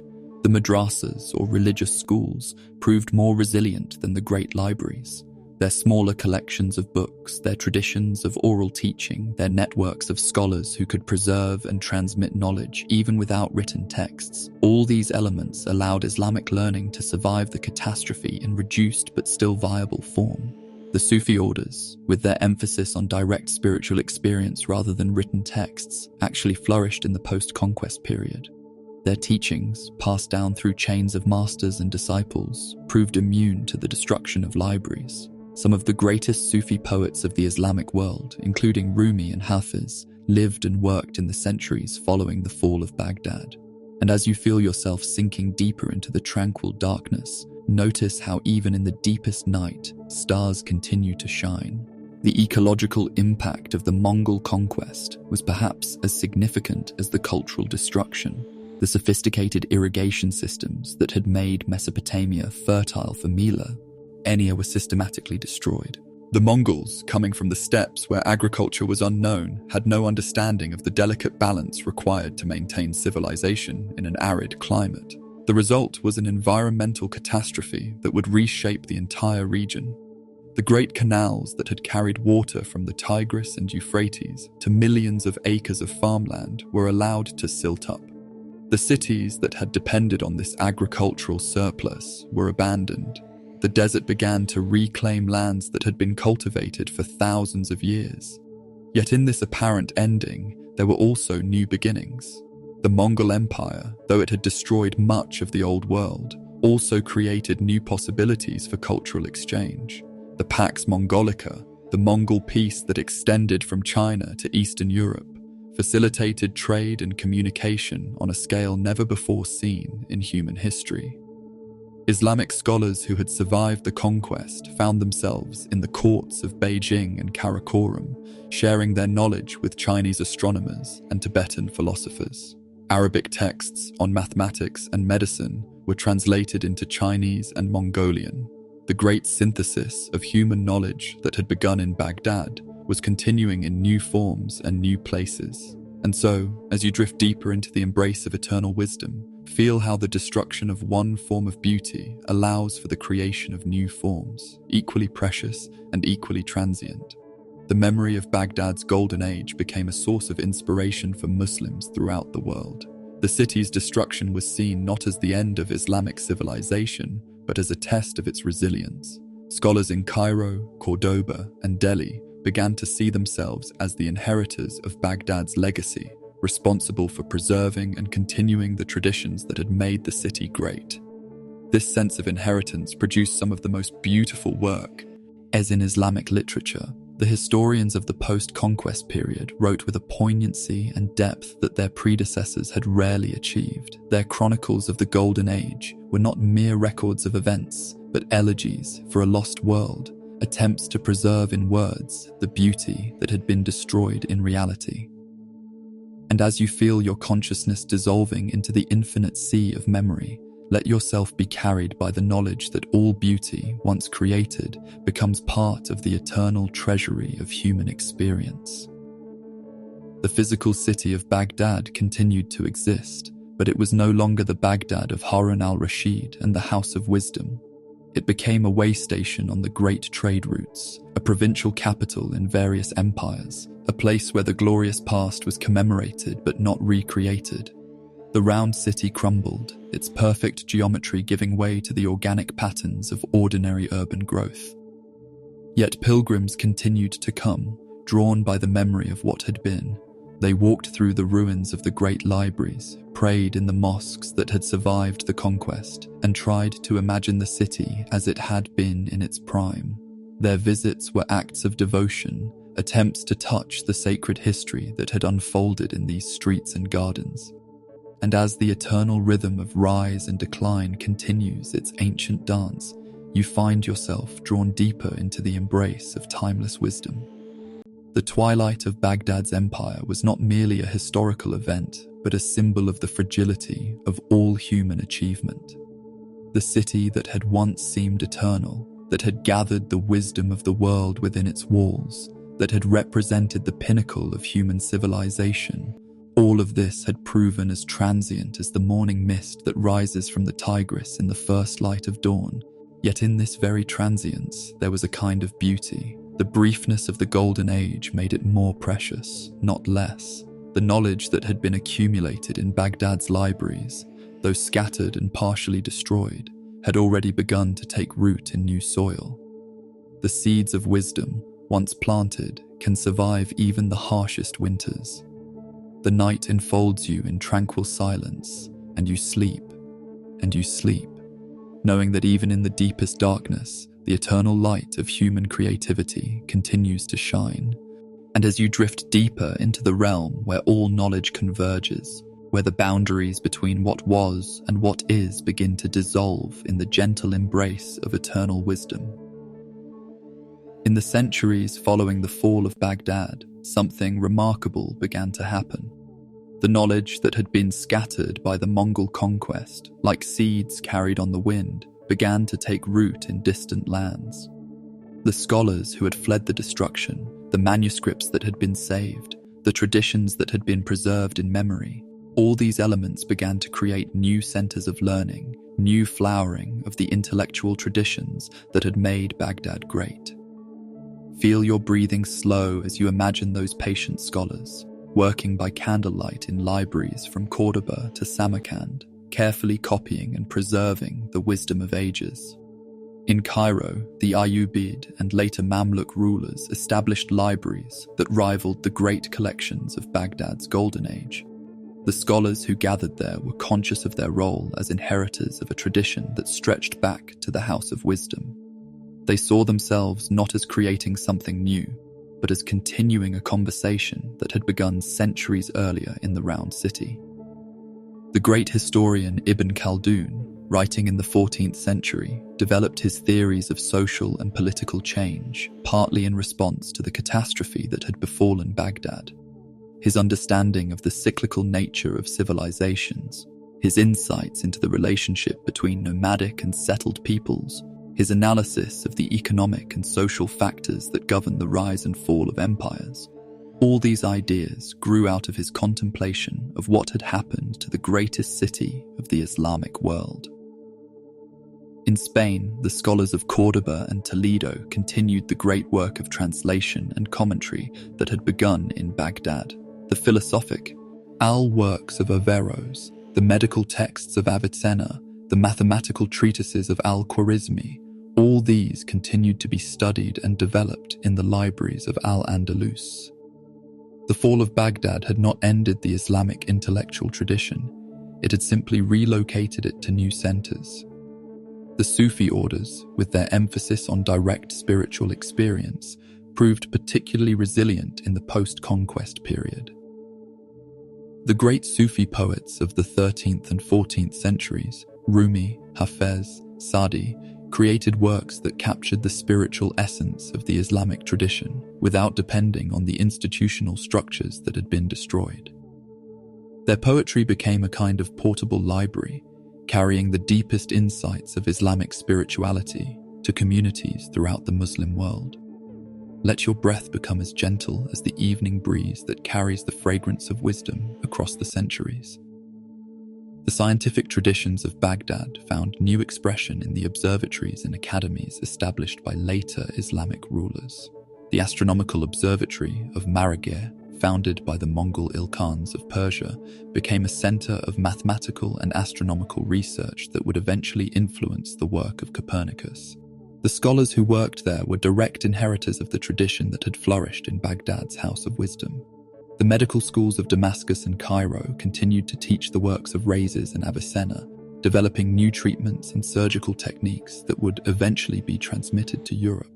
The Islamic world's understanding of anatomy, pharmacology, and medical practice continued to advance, building on the foundations laid by the scholars of Baghdad's Golden Age.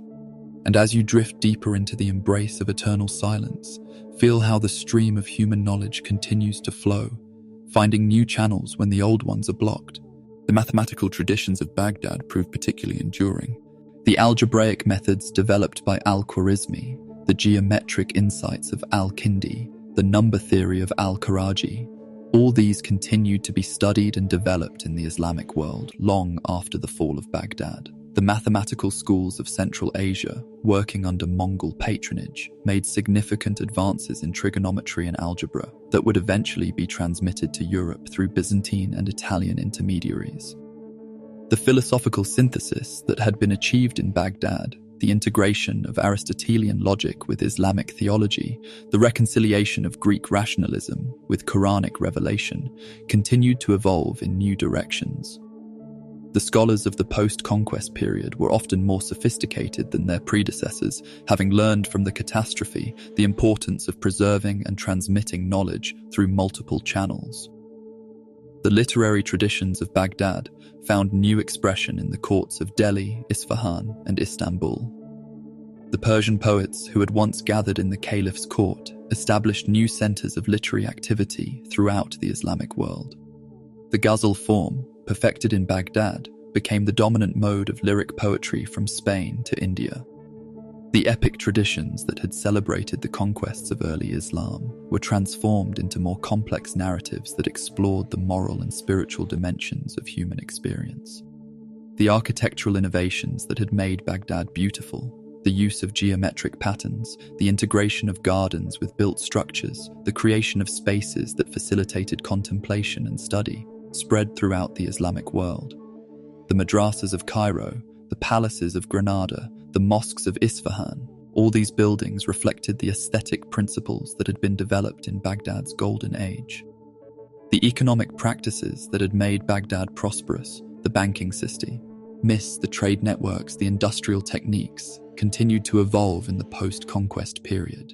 The merchants who had fled the destruction established new trading houses in cities throughout the Islamic world. The craft guilds preserved their traditional methods of production, adapting them to new circumstances and new markets. The legal traditions of Baghdad proved particularly resilient. The great law schools that had been established there continued to function in new locations, their methods of jurisprudence adapted to the challenges of governing increasingly diverse populations. The synthesis of Quranic law with local customs, first developed in Baghdad, became the standard approach to Islamic jurisprudence throughout the Muslim world. As you drift deeper into the realm where all stories converge, notice how the echoes of Baghdad's greatness continue to resonate through the centuries. The educational systems that had made Baghdad a center of learning were replicated in cities throughout the Islamic world. The madrasa system, with its emphasis on rigorous scholarship and its integration of religious and secular knowledge, became the standard form of higher education in the Muslim world. The scholars who had trained in Baghdad's schools established new institutions that preserved and transmitted the intellectual traditions of the Golden Age. The mystical traditions that had flourished in Baghdad found new expression in the Sufi orders that spread throughout the Islamic world.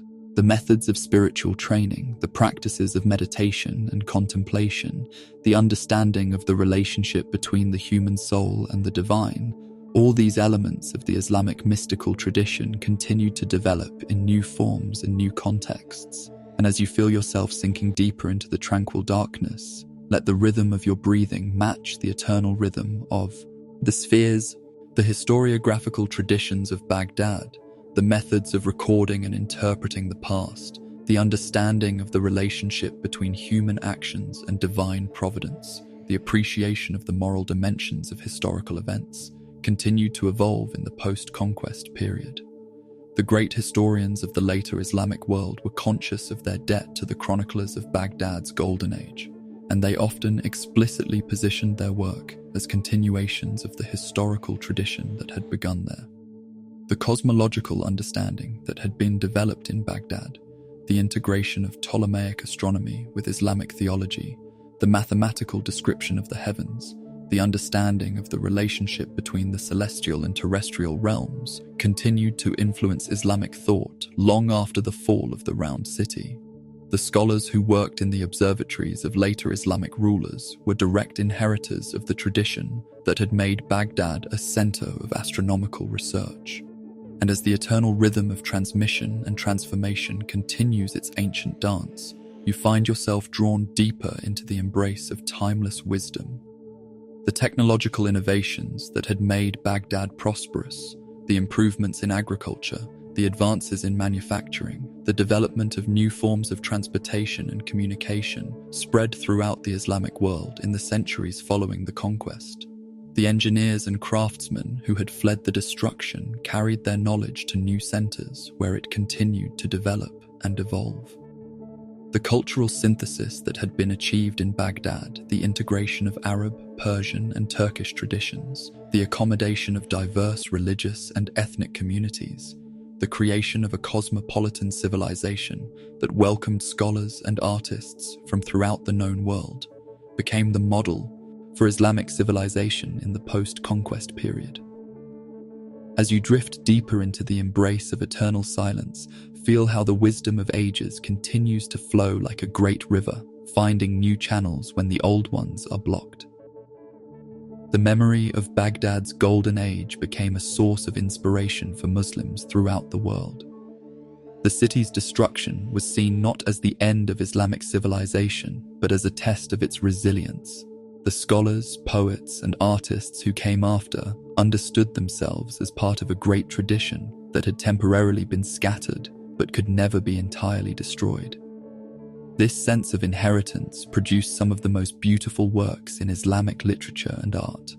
The chroniclers of the post-conquest period wrote with a poignancy and depth that their predecessors had rarely achieved. Their works were not mere records of events, but elegies for a lost world, attempts to preserve in words and images the beauty that had been destroyed in reality. And as you feel your consciousness dissolving into the infinite sea of memory, let yourself be carried by the knowledge that all wisdom, once created, becomes part of the eternal treasury of human experience. The spiritual insights that had been developed in Baghdad, the understanding of the relationship between reason and revelation, the exploration of the mystical dimensions of Islamic faith, the integration of philosophical inquiry with religious practice, continued to evolve in new contexts.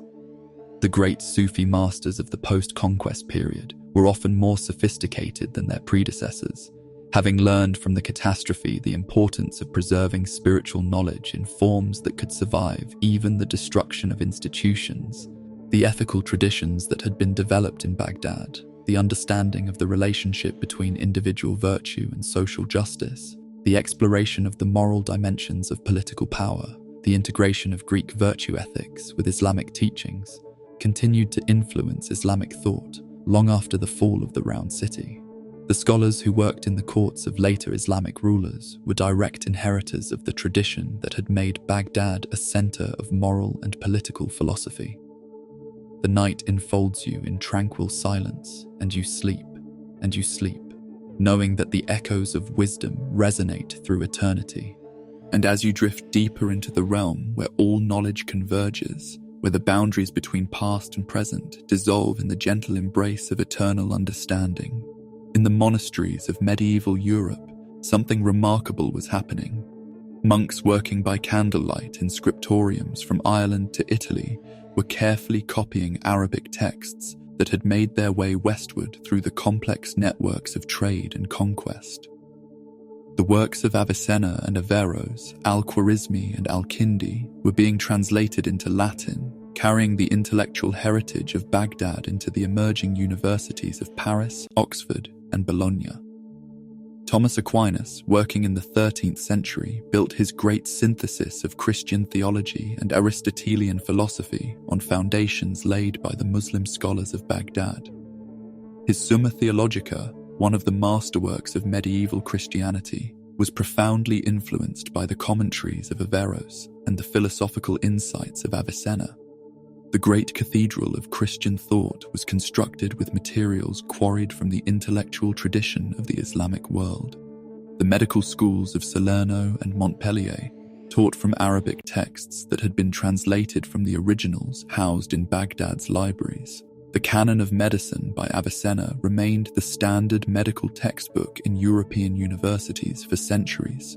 The surgical techniques of Al-Razi, the anatomical insights of Al-Jahiz, the pharmacological knowledge of Baghdad's hospitals, all these continued to save lives and advance human knowledge long after the Round City had fallen. And as you feel yourself sinking deeper into the tranquil darkness, notice how wisdom flows like water, finding new vessels when the old ones are broken. The mathematical revolution that would transform European thought began with the transmission of Arabic numerals and algebra. See methods from the Islamic world. Leonardo Fibonacci, working in 13th century Italy, learned the mathematical techniques that would bear his name from Islamic merchants and scholars.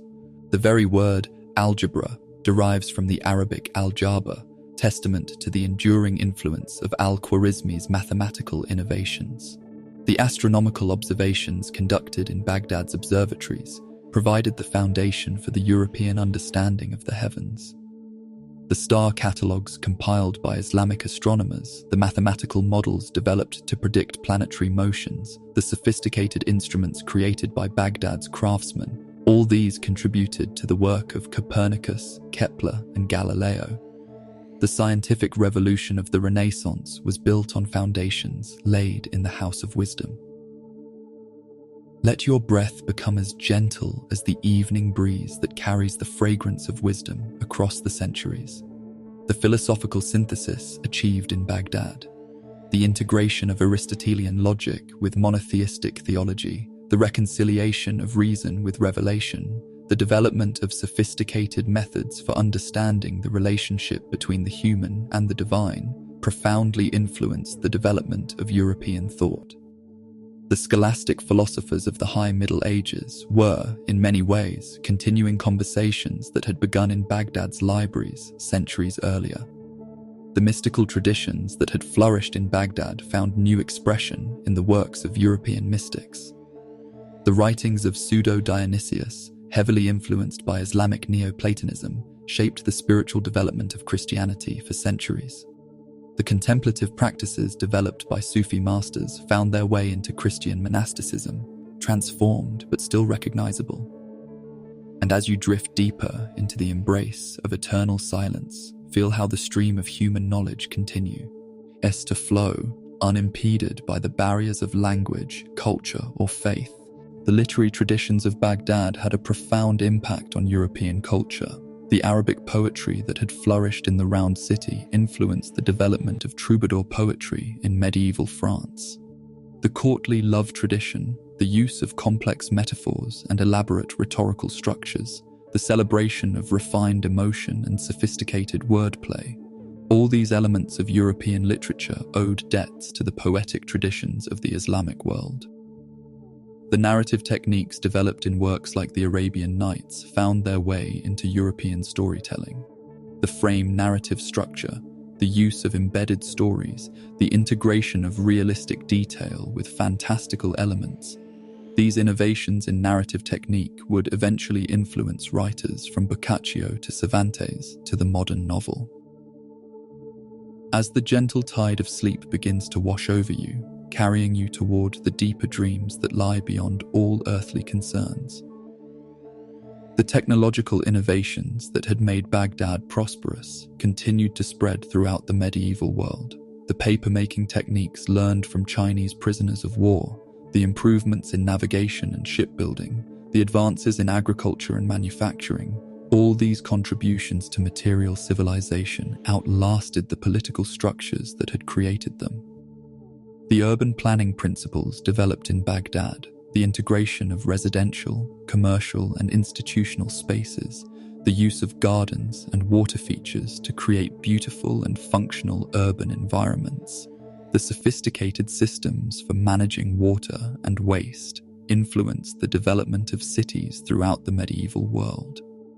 And as you feel your consciousness dissolving into the infinite sea of memory, let yourself be carried by the knowledge that all innovation, once created, becomes part of the eternal treasury of human achievement. The educational systems that had made Baghdad a center of learning were adapted and adopted throughout the medieval world. The madrasa system, with its emphasis on rigorous scholarship and its integration of religious and secular knowledge, influenced the development of European universities. The methods of textual analysis, the practices of scholarly debate, the understanding of the relationship between different fields of knowledge, all these elements of the Islamic educational tradition found new expression in the emerging institutions of European learning. The legal traditions that had been developed in Baghdad continued to influence the development of jurisprudence throughout the medieval world. The Islamic understanding of the relationship between divine law and human reason, the sophisticated methods for resolving conflicts between different legal authorities, the integration of moral philosophy with practical legal decision-making, all these contributions to legal thought outlasted the political structures that had created them. The economic practices that had made Baghdad prosperous, the banking systems, the trade networks, the industrial techniques, continued to evolve and influence the development of the medieval world economy. The merchants who had learned their trade in Baghdad's markets established new trading houses throughout the Mediterranean. The craft guilds preserved their traditional methods of production, adapting them to new circumstances and new markets. The agricultural techniques developed in Mesopotamia continued to feed populations throughout the medieval world. The irrigation systems, the crop rotation methods, the understanding of soil management, all these contributions to agricultural science outlasted the political structures that had created them. The knowledge of how to make the desert bloom, first developed in the land between the rivers, continued to transform landscapes throughout the medieval world. The philosophical understanding that had been developed in Baghdad, the integration of different intellectual traditions, the reconciliation of apparent contradictions, the development of sophisticated methods for understanding the relationship between the human and the divine, continued to influence the development of medieval thought. The great synthesis achieved by Islamic philosophers provided the foundation for the intellectual achievements of the High Middle Ages. The scientific methods that had been developed in Baghdad, the emphasis on observation and experimentation, the use of mathematical modeling to understand natural phenomena, the integration of theoretical knowledge with practical application, continued to advance human understanding of the natural world. The scientific revolution of the Renaissance was built on foundations laid in the House of Wisdom. The artistic traditions that had flourished in Baghdad continued to influence the development of medieval art. The geometric patterns, the integration of calligraphy with visual design, the use of color and light to create spiritual effects, all these elements of Islamic artistic tradition found new expression in the emerging art of medieval Europe. The musical traditions that had been developed in Baghdad influenced the development of medieval music. The mathematical understanding of harmony, the sophisticated rhythmic patterns, the integration of instrumental and vocal music, all these contributions to musical development outlasted the political structures that had created them. The memory of Baghdad's golden age became a source of inspiration for scholars and artists throughout the medieval world. The city's achievements were seen not as the product of a particular culture or religion, but as part of the common heritage of human civilization. The knowledge that had been accumulated in Baghdad's libraries, the insights that had been developed in its schools, the beauty that had been created in its gardens and palaces, all these were understood to belong to all humanity. This understanding of the universal nature of human achievement produced some of the most beautiful works in medieval literature and art. The chroniclers of the later medieval period wrote with a global perspective that their predecessors had rarely achieved. Their works were not merely records of particular events, but attempts to understand the patterns that govern all human civilizations. The spiritual insights that had been developed in Baghdad, the understanding of the relationship between reason and revelation, the exploration of the mystical dimensions of faith, the integration of philosophical inquiry with religious practice, continued to evolve in new contexts. The great mystics of the later medieval period were often more sophisticated than their predecessors, having learned from the accumulated wisdom of multiple traditions. The ethical traditions that had been developed in Baghdad, the understanding of the relationship between individual virtue and social justice, the exploration of the moral dimensions of political power, the integration of different ethical systems continued to influence the development of medieval thought. The scholars who worked in the courts of later medieval rulers were direct inheritors of the tradition that had made Baghdad a center of moral and political philosophy. The night enfolds you in tranquil silence, and you sleep, knowing that the quiet persistence of legacy ensures that no wisdom is ever truly lost. And as you drift deeper into the realm where time itself becomes fluid, where the boundaries between what was, what is, and what might be dissolve in the gentle embrace of eternal consciousness. There is a place beyond history, beyond the mere recording of events and the cataloguing of dates, where Baghdad exists in its full eternal glory.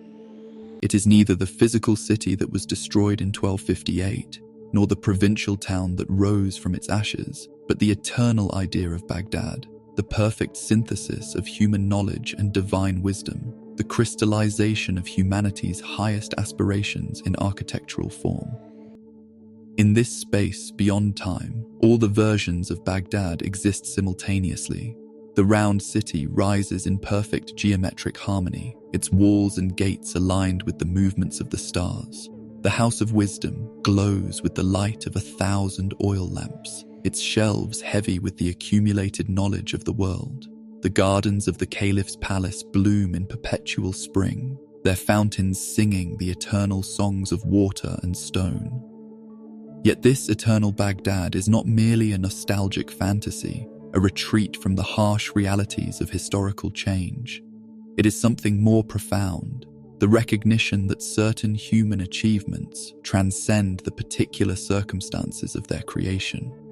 The synthesis of knowledge that was achieved in Baghdad's libraries, the integration of diverse cultural traditions that was accomplished in its schools, the vision of human possibility that was embodied in its architecture, all these continue to exist in the realm of eternal ideas, available to any generation that has the wisdom to recognize and claim them.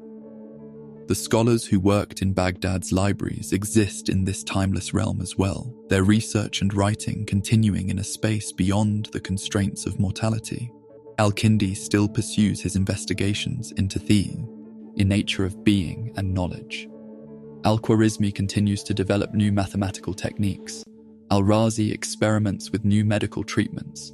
Their work, begun in the material world, continues in the realm of pure intellect, their discoveries available to anyone who can raise their consciousness to the level where eternal truths become visible. This is not mere metaphor or poetic fancy, but a recognition of something fundamental about the nature of human achievement. The insights of genius, once articulated, become part of the eternal treasury of human consciousness. They exist independently of the material conditions that produced them, available to be rediscovered and reapplied in new contexts and new circumstances. Let your breath become as gentle as the evening breeze that stirs the leaves of the tree of knowledge, carrying the fragrance of wisdom across all the realms of existence. In this liminal space, the destruction of Baghdad becomes not a catastrophe, but a transformation, not an ending, but a metamorphosis. The knowledge that was scattered by the Mongol conquest was not lost, but liberated, freed from the constraints of a particular place and time to become part of the universal heritage of human consciousness. The scholars who fled the burning city carried with them not just books and manuscripts, but the eternal ideas that no fire could destroy. The fall of Baghdad, seen from this perspective, becomes part of a larger pattern of death and rebirth that governs all natural and human systems. Just as the grain of wheat must die to produce the harvest, just as the caterpillar must dissolve to become the butterfly, the material city had to be destroyed so that the eternal idea of Baghdad could be born. This eternal Baghdad exists in the collective unconscious of humanity, a perfect archetype of what a civilization can become when it dedicates itself to the pursuit of knowledge and the cultivation of wisdom. It is the city that every generation of scholars and artists dreams of building, the perfect synthesis of human achievement that remains forever just beyond our reach, yet forever inspiring our efforts. The round city, in its eternal form, becomes a mandala of human possibility. Its perfect geometry reflects the underlying mathematical order of the universe. Its gates open in all directions, welcoming seekers from every corner of the earth. Its libraries contain not just the books that were actually written, but all the books that could ever be written, all the knowledge that could ever be discovered, all the wisdom that could ever be attained. In this space beyond time, the great conversations of Baghdad continue. Aristotle debates with Al-Farabi about the nature of the perfect state. Plato discusses with Al-Kindi the relationship between the world of forms and the world of material existence. The Buddha and the Prophet Muhammad, Moses and Zoroaster, all gather in the gardens of the eternal city to explore the deepest questions of human existence. The music of the spheres, that ancient Pythagorean concept that the movements of the planets create a divine harmony, finds its perfect expression in the eternal Baghdad. The city itself becomes a musical instrument, its architecture resonating with the fundamental frequencies of the universe. The call to prayer from its minarets blends with the chanting of Christian monks, the recitation of Hebrew psalms, the hymns of Hindu devotees, creating a symphony of human longing for the divine. This is the Baghdad that exists in the realm of pure possibility, the city that could be built wherever and whenever human beings dedicate themselves to the pursuit of truth and the cultivation of wisdom. It is not bound by the constraints of geography or history, but exists as a potential in every human heart, waiting to be actualized by those who have the vision to recognize it and the courage to build it. The scholars who seek this eternal Baghdad are not bound by the limitations of their historical circumstances. They exist in a timeless community of seekers, their research and writing contributing to an ongoing conversation that transcends the boundaries of culture, religion, and epoch. Their insights become part of the eternal library of human consciousness, available to anyone who has the wisdom to access them. This eternal conversation is not an abstract philosophical exercise, but a living reality that continues to shape the material world. Every breakthrough in science, every advance in philosophy, every creation of beauty, every act of compassion draws upon the accumulated wisdom of this timeless community. The eternal Baghdad is not separate from the world of historical change, but is the source from which all genuine progress emerges. As you drift deeper into the realm where all stories converge, notice how your own small life becomes part of this larger pattern of seeking and finding. The gardens of the eternal Baghdad bloom with flowers that exist nowhere in the material world. Their beauty a synthesis of all the beauty that has ever been created or imagined. The fountains sing with water that flows from the source of all existence, their music a harmony of all the songs that have ever been sung or dreamed. The libraries glow with light that comes from the illumination of pure understanding, their radiance a synthesis of all the knowledge that has ever been discovered or intuited. In this eternal city, the distinction between seeker and sought, between knower and known, between lover and beloved begins to dissolve. The scholar studying ancient texts becomes one with the wisdom contained in those texts. The artist creating beauty becomes one with the beauty being created. The mystic seeking the divine becomes one with the divine being sought. The eternal Baghdad is not a place of escape from the world of change and suffering, but a source of strength and inspiration for those who must work within that world. It is the vision that sustains the scholar working in isolation, the artist creating without recognition, the reformer struggling against entrenched injustice. It is the knowledge that their efforts, however small and seemingly insignificant, contribute to the eternal project of human enlightenment. This timeless city exists in the moment of pure creativity, when the scientist makes a breakthrough discovery, when the artist creates a work of transcendent beauty, when the mystic experiences direct contact with the divine. In these moments, the eternal Baghdad becomes present in the material world, its light shining through the veil of ordinary existence. The destruction and renewal that mark all material existence become, in the eternal Baghdad, a continuous process of purification and refinement. The city is constantly being destroyed and rebuilt, each destruction removing what is false and temporary, each rebuilding incorporating new insights and understanding. It is the eternal process of learning, the endless refinement of human consciousness, the perpetual approach toward perfect wisdom. In this liminal space between history and dream, between the material and the eternal, the individual consciousness begins to dissolve into the universal consciousness that contains all possibilities. The seeker becomes the sought, the knower becomes the known, the lover becomes the beloved. The boundaries that separate one mind from another, one heart from another, one soul from another, begin to fade like mist before the rising sun. As you drift deeper into the embrace of eternal silence, feel how all seeking leads to this moment of perfect rest. The eternal Baghdad is the city of the soul, the perfect synthesis of human aspiration and divine grace. It is the place where all journeys end and all journeys begin, where all questions are answered and all mysteries deepened, where all seeking finds its fulfillment and all fulfillment generates new seeking. In this city beyond time, the individual consciousness discovers its true nature as part of the universal consciousness that permeates all existence.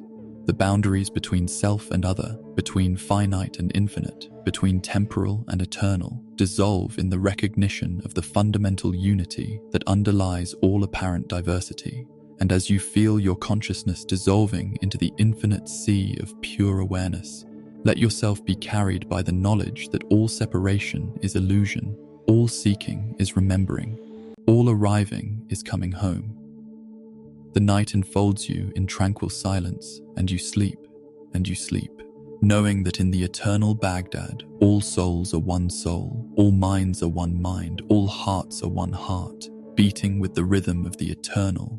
And as you drift beyond the realm of stories, beyond the realm of memory, beyond the realm of dreams themselves, into the perfect silence where all consciousness converges, there is a place deeper than sleep, deeper than dreams, deeper than the unconscious mind itself. It is the place where all stories end and all stories begin, where the individual consciousness dissolves into the universal consciousness that is the source and destination of all existence. This is the deepest teaching of the eternal Baghdad, the final gift of the city of wisdom to the weary traveler who has journeyed through all the realms of knowledge and experience. Feel your breathing slow until it becomes indistinguishable from the breathing of the universe itself. In this place, beyond all places, Baghdad exists not as a city, but as a state of consciousness, not as a historical phenomenon, but as an eternal reality. It is the consciousness that recognizes the unity underlying all diversity, the awareness that sees the eternal in the temporal, the wisdom that finds the infinite in the finite. The scholars of the eternal Baghdad are not separate individuals, but facets of the one universal mind that thinks all thoughts, knows all knowledge, understands all mysteries. Al-Kindi and Al-Khwarizmi, Al-Razi and Al-Farabi, all the great minds that contributed to the glory of the historical Baghdad, are revealed to be aspects of the one consciousness that dreams all dreams and knows all truths. The books in the libraries of the eternal Baghdad are not separate texts, but pages in the one great book of existence, the book that contains all stories, all knowledge, all wisdom. The destruction of the historical library, the scattering of the manuscripts, the burning of the books, all these are revealed to be temporary movements in the eternal text that can never be destroyed because it is written in the consciousness of existence itself. The round city in its eternal form is not a structure of stone and mortar, but the perfect geometry of consciousness itself, the mandala of awareness, the sacred circle that contains all possibilities. Its gates open not to the four directions of space, but to the infinite dimensions of being. Its walls enclose not a physical space, but the entirety of existence. Let your breath become so gentle that it merges with the breath of eternity. In this deepest sleep, the distinction between sleeping and waking dissolves. The consciousness that observes the sleep becomes one with the sleep being observed. The dreamer becomes the dream. The thinker becomes the thought. The lover becomes the love. The voice that has been telling this story begins to fade, not because it is ending, but because it is merging with the silence from which it came. The narrator becomes the narrated. The storyteller becomes the story. The guide becomes the guided. All voices become one voice, speaking the eternal word that contains all words. And as you feel your individual consciousness dissolving into the universal consciousness, the Tigris and Euphrates, the two rivers that nourished the historical Baghdad, are revealed to be the twin streams of consciousness itself, the flow of knowing and the flow of being, the current of wisdom and the current of love. They merge in the eternal city into the one river of existence, the stream of consciousness that flows through all things, connecting all beings, uniting all experience. The golden age of Baghdad, the time of learning and discovery, is revealed to be not a historical period, but the eternal present, the timeless moment when consciousness recognizes its own nature. The decline and fall, the destruction and renewal, the rise and fall of civilizations, all these are revealed to be movements in the eternal dance of consciousness, the play of awareness with itself, as you drift deeper into the realm where all boundaries dissolve. The individual who began this journey, who listened to the story of Baghdad, who traveled through the realms of history and memory and dream, is revealed to be not separate from the city itself, but identical with it. The seeker is the sought, the listener is the tale, the traveler is the journey.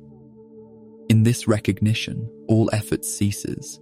There is no more seeking because there is nothing to seek. There is no more learning because there is nothing to learn. There is no more traveling because there is nowhere to go.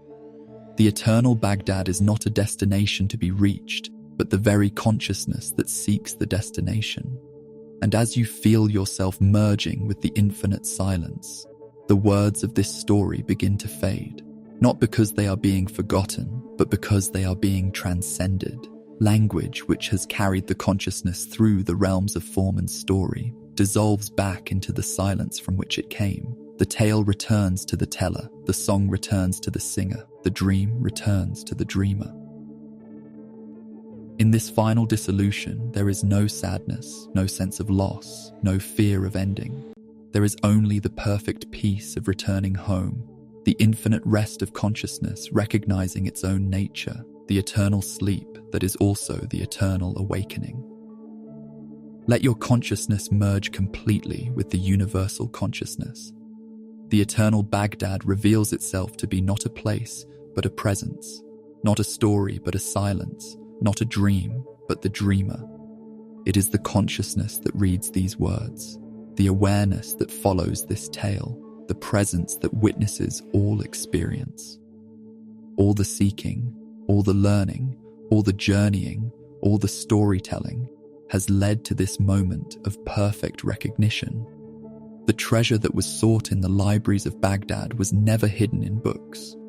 The wisdom that was pursued in the schools of the round city was never contained in teachings. The beauty that was admired in the gardens of the caliph was never separate from the one who admired it. And as you dissolve completely into the infinite peace, the breath becomes so gentle that it stops. The heartbeat becomes so quiet that it merges with the heartbeat of the universe. The individual consciousness becomes so transparent that it disappears into the universal consciousness that is its source and its destination. In this final sleep, all stories end and all stories begin. All questions are answered and all mysteries deepened. All seeking finds its fulfillment, and all fulfillment generates new seeking. The eternal Baghdad is revealed to be the very consciousness that seeks and finds, knows and unknows, dreams and awakens. And so, all stories dissolve into a single, quiet darkness. The darkness is not empty, but full, not vacant, but complete. Not the absence of light, but the source of all light. It is the darkness of the womb, the darkness of the seed, the darkness of the space between thoughts where all possibilities rest. In this darkness, the eternal Baghdad continues to exist, not as a memory or a dream, but as the very fabric of consciousness itself. It is the city that every soul builds in the depths of its own being, the perfect synthesis of human aspiration and divine grace that exists in the heart of every seeker. The sleep deepens beyond all measure, beyond all time, beyond all space, beyond all story. It is the sleep of the eternal, the rest of the infinite, the peace of the absolute. In this sleep, there is no dreamer and no dream, no sleeper and no sleep, no consciousness and no unconsciousness. There is only the pure awareness that is the source and destination of all existence, the eternal Baghdad, that is the true home of every soul. The silence is complete, the story is over, the journey is finished. The seeker has become the sought, the knower has become the known, the lover has become the beloved. In this final silence, the eternal Baghdad reveals its greatest secret. It was never a place to be found, but the very consciousness that sought it. Never a destination to be reached, but the very awareness that traveled toward it. Never a story to be told, but the very silence from which all stories emerge and to which all stories return. The night enfolds you in perfect peace. The eternal Baghdad embraces you in infinite love. The universal consciousness welcomes you home to the place you never left, the truth you always knew, the peace you always were.